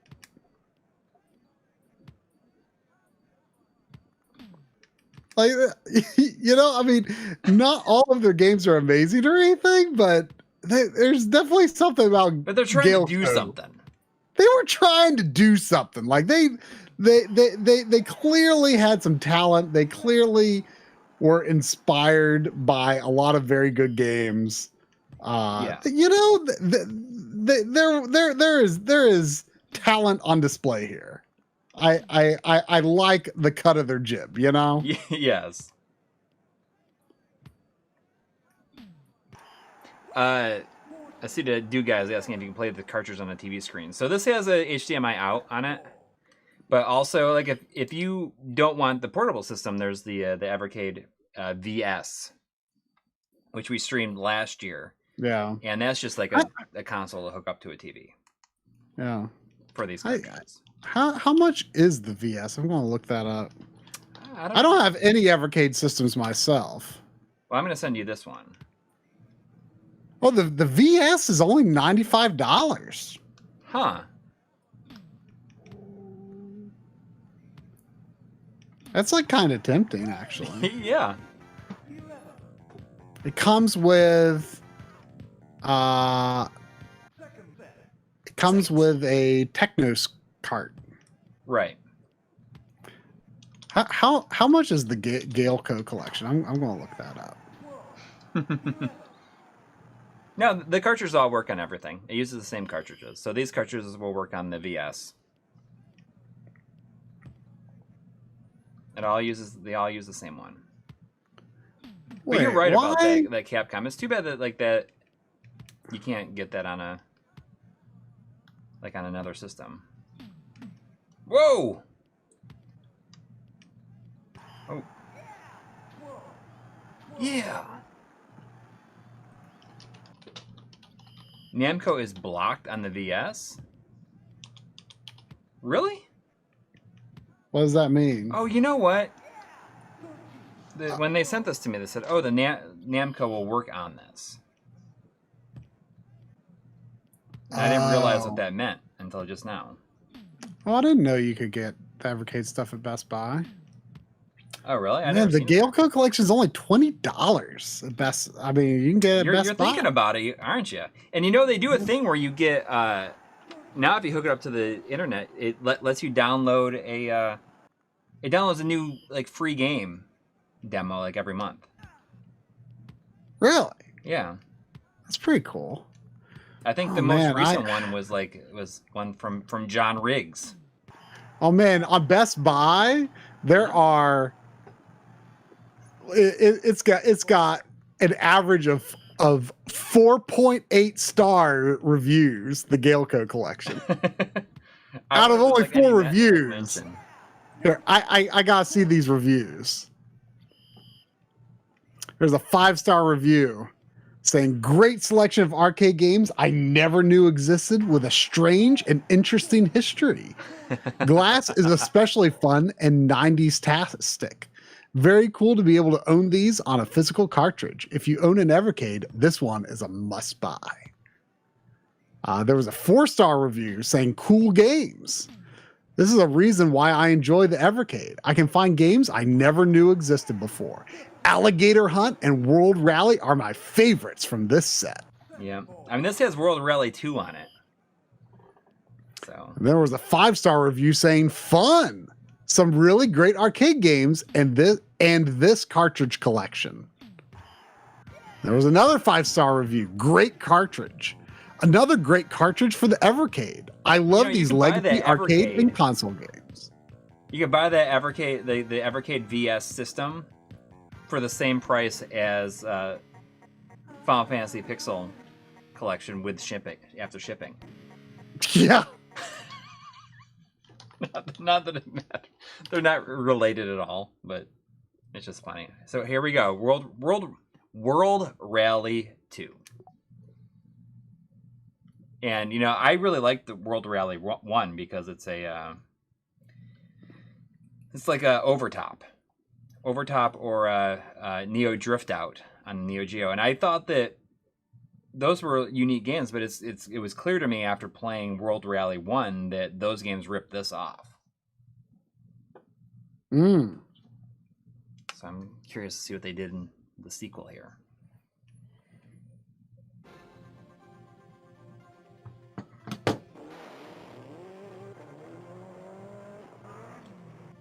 Yeah, if you're sending this, I should definitely buy Gaelco 1 for sure.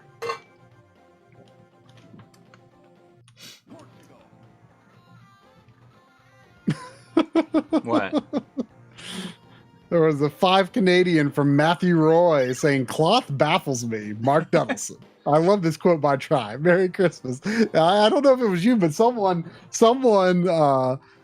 noted that quote on whatever stream I said it on. Yeah, I've seen that. Well, are those cars actual 3D models, or are they, because they looked unbelievably smooth when they were spinning? Like, they looked like they had more frames of spinning than I would expect a pre-rendered sprite to have.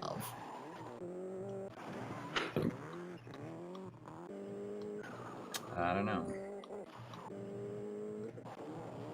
Oh, Seafoam Gaming says it's a scan of a model car toy, a Toyota, if I recall. Interesting. It's good looking.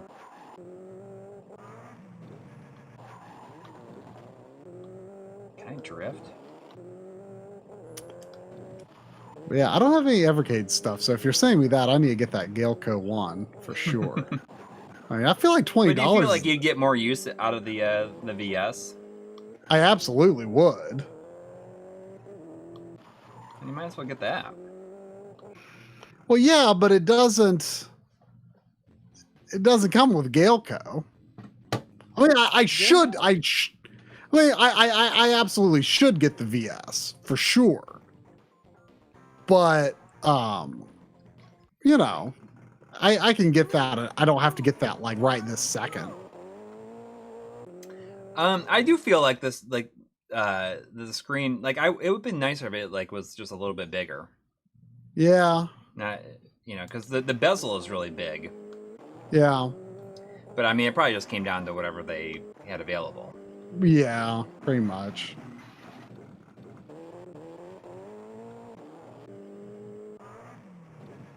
I mean, these games are awesome. I love Neo Drift Out, and for the longest time, I thought that was like the last. That was the last MVS game that I felt like I wanted to like.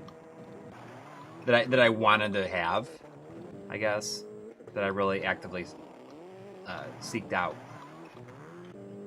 I am assuming this must be a here's my podcast. Oh no! Related comment from Pixel Phoenix saying, "I'm now going around asking people if they would rather fart for 3 hours to avoid farming for the rest of the year." Thanks to Corey. Yeah. I need some context here. Well, that was the question. I was like, would you rather, if you had the opportunity to fart for 3 hours one time and you wouldn't have to fart again for the rest of the year, would you do it? Oh, fart! Oh, yeah. Here he said to avoid farming. Oh, farm. Oh, no. I don't. No. I mean, I don't know if that was a podcast, typo or not, but like, I I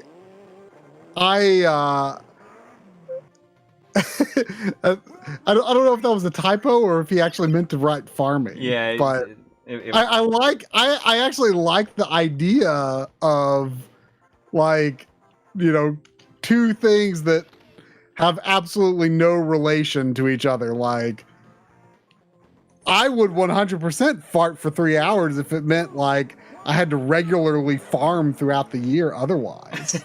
Well, you know, like in the one episode that comes out tonight or tomorrow or whatever is like, you know, we started a new section of the podcast called "Does it slap or should we eat it?" Oh yeah, and it's just like 3 completely unrelated things, and you have to get rid of 2 of them, and you know one of them stays, and they are not related in any way. Okay. But how did this conversation about would you rather fart for 3 hours to avoid farting for the rest of the year? I mean, you know, here's the thing. Farting for 3 hours like sounds fine at a glance, but like what's going on inside you? Well, that would you're thinking about it way possible. too much. Like it's not even about that. Like if you just like it's just like it doesn't change anything. Like it doesn't, like, you're not messed up inside you. It's just like you can just do one, and you don't have to do the other for. I mean, or you know, you I mean, 1 3 hour. I mean, if you were to interpret this as like, what if you couldn't fart? Like you might die. Right. Yeah. But I mean, it's clearly it's supernatural. It's clearly a supernatural question. Supernatural farting situation. Yeah. I mean, if you could just if you could fart for 3 hours one time, and then you wouldn't have to fart again for a year. Like, are you okay taking 3 hours out of your day to just do that? Absolutely, but I'm also not opposed to just I just take the farts as they come, Yeah, exactly. But if you had if you had the option, I mean, it depends on how much I expected to be around people. Like, let me give you an example. Yeah, I mean, I think you're definitely thinking about it too much. Like you're thinking too much about how it could work inside the human body. But well, even if you were going to fart for 3 hours or for 3 hours straight, leading up to that, you'd be dead. I mean, the clear winner, by the way, in this collection is Thunder Hoop 2. Pretty good. I like the Thunder Hoop 2. But I was doing some I was on a trip this week doing some freelance work, and we went out to lunch, and I got some curry lo mein, which was good. Mm-hmm. And I was about to be trapped in a small room with 3 other people for an hour and a half. Yeah. And so I go to the bathroom, get out of my system. And then almost as soon as we start recording, I am like, oh my gosh, I feel terrible. Like this is bad. You're like, and it kept coming in waves and coming in waves. It's like I can't let nothing out. No way to make this pain go away. Yeah, play some Toaplan, by the way. And you know what? I didn't think it was farts. Oh, geez. Then when I finally got to go to the bathroom again, you're running around you're running to the bathroom like the guy from Beast Wrestler. When I finally go to the bathroom, it was like 90% farts. Okay. But what if I guess what I'm saying is what if I needed to fart, at some point in this rest of the year where I would not fart because I farted for 3 hours previously. Blaze Entertainment, they're going to see this stream. Oh, you did the stream. We're never sending you anything again because what you guys. Who came up with the question that me? Week? Oh yeah. Yeah, I mean that's one of those things. I thought about it before, in my own mind. I just never I never brought it up. Ooh, we can tape this. Tape this MF. Here we go. There was a notification that Zane's dad's been a member for 22 months in a row, almost 2 years straight. Jeez. Saying, is the 3 hour fart silent, or are you making a loud noise for 3 hours straight? Yeah, definitely making a noise. Yeah. There's got to be some downside to it. Yeah. I mean, if it's just silent, you'd I don't know. If you schedule that time, if you knew that you had to be... Yeah, you knew your 3 hour fart session for the year was coming up. Yeah, if you knew it was going to happen, you cancel all your plans, right? Yeah. The tape mode is really cool on this, but I feel like it's almost it's too lopsided and difficult to hold. For doing it for an extended period of time would be difficult. Madashi, he says, I'd only do it if I knew it would make noise. Yeah. Sandy is so funny. No, normally it's just me and Sandy. I can fart when I want, you know. Ain't nothing holding me back. Mm-hmm. You know, sometimes there's one, you know, makes good bit of noise. And Sandy's so funny because she cocks her head and then she like looks like tilts her head down to look like below my chair. Like she expects something to be below the chair after that. She's like, where'd it Isn't go? that right, Sandy? Where She's is like, it? where is it? Where'd it go? How'd you pull that? How'd you do that? All right. Well, you should know, Sandy, because you're a pretty farty dog yourself. Oh no. You're a pretty farty dog. All right, so we're gonna play some. We got trucks tonight. We got Zero Wing. Techie Pocky? I don't know what that is. We got some Snow Bros. But we'll play. I don't know what Guardian is. I never played I Guardian. don't think I realized Snow Bros was Toaplan. I thought Snow Bros was Taito. I think dogs can visualize smells, so she's probably seeing it through. There you go. Guardian. Look, I've seen this character before.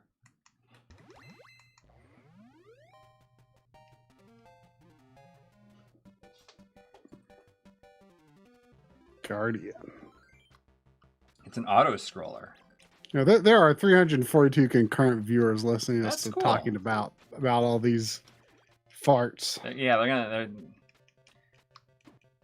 gonna be asking like family members over the holidays the hard question. Hard questions.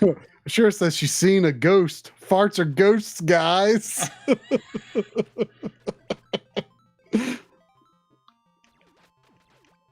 I mean, you know. Yeah. I The problem is, like, get this it. robot's like not even cool looking. Like, if you're gonna build a giant robot that's gonna fight monsters, like, Look at all those crescent moons in the background. Like, would that even make sense if you had? I mean, I guess it probably would. Like, if you had multiple moons and they weren't full moons. Like, would they all be crescent moons at the same time? I guess they would, but it still seems kind of weird. I took out the night spider. Now I gotta fight the ice giant. There was a notification that oh, actually, there was a $10 Patreon pledge from Professor Koa Oh, 7 minutes ago, and there was Ice just Ancient. now a $1 pledge from Dial Up Chronicles. Yeah, so the Final Fantasy 13 video was opened up to our patrons. all Digital Foundry patrons and our patrons as well. Previously, it was only available to the DF Retro supporter tier on Digital Foundry, but now it's available to their patrons and our patrons. And probably sometime over the coming weeks, it might become available to everyone else, but that it'll be separate releases to the public. So like the full, like hour and a half, hour, 40-minute video, however long it is, like uncut, is only a supporter thing. No, our Patreon is not linked to Digital Foundry's Patreon, but we collaborated. We've been collaborating on some of the DF Retro videos, so after a time, we're releasing them to our patrons as well. But the DF Retro supporter patrons get access to the DF Retro videos This is soon. like so hard to use. Because that's like it's you know, you gotta be pretty serious about doing the DF Retro supporter tier, because It's let me look. expensive. I think, is it like $15? I want to say, yeah, $15 a month is the Digital Foundry Retro supporter.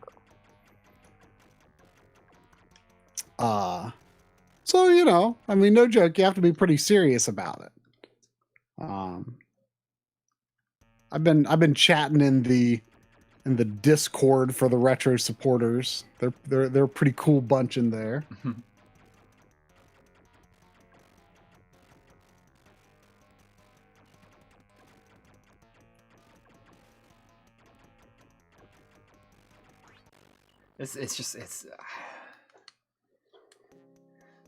It's too hard. Too hard to play it like that. I appreciate the effort. But Yeah, but you just prefer to play with the small screen while holding it normally. Yeah. I mean, it's just like I appreciate the effort and I appreciate like how it works, but it's just it's too. It just wants to fall this way, and it's like really hard. Right. It's almost like you need like some sort of weight to put onto the end that you hold. Oh, is this that? Oh no, it's the sequel that has like the really weird. Oh, the super creepy sprites. Yeah. I mean that one on the title screen or the intro sequence is pretty creepy looking. For sure.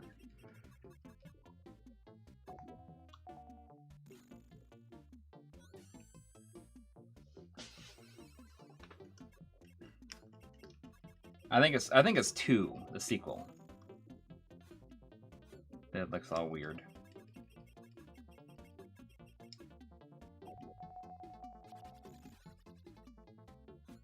I mean, I definitely don't love how the character looks in this anyway. Yeah, it's weird. It's a little weird. But I don't know. It's just like another. It's like a bubble bobble type. Yeah, which is not a genre I've ever been super into. Mm-hmm.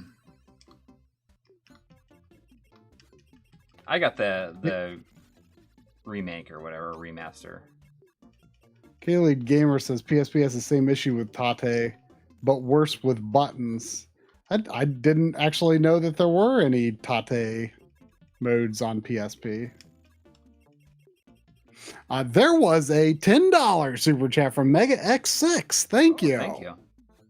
Saying happy early Merry Christmas. I've been reading DC Christmas comics like Batman Noel, Adventures of Superman number 462, Lobo versus Santa, and others. Enjoy the stream and loved the Final Fantasy 13 video. Thank you.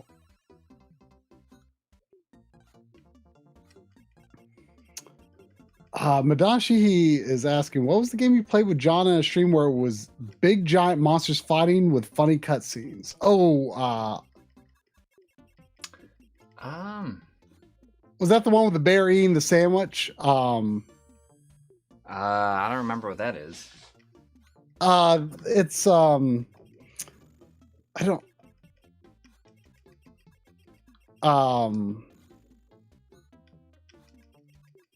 I can't remember if you streamed that or not. I think I've definitely seen it though. Oh, what is it? Audie bought a copy of it on Sega CD because it's a terrible game. It's the fighting game that's like on various systems, I think. Yes, the bear eating a sandwich. It has so many frames of animation. With that bear eating that sandwich, it's a very fluid animation of the bear eating the sandwich. Oh, it's like the fighting game, Brutal, the terrible fighting game, Brutal Paws of Fury or something like Brutal that. Paws of Fury. Yes, is that what it was? That it must have been. I think she's talking about. I don't remember when we. Brutal Paws of Fury. Him, it's like on various systems. Could it have been something else? I don't remember if you played that with John or not. That's right. 1994 video game. It's on Sega CD, Genesis, Super Nintendo, Amiga, CD32, MS-DOS, and 32X. The Sega CD version has like all of these like animated sequences. Yeah. And I'm gonna run to the bathroom. I'll be right back. Okay.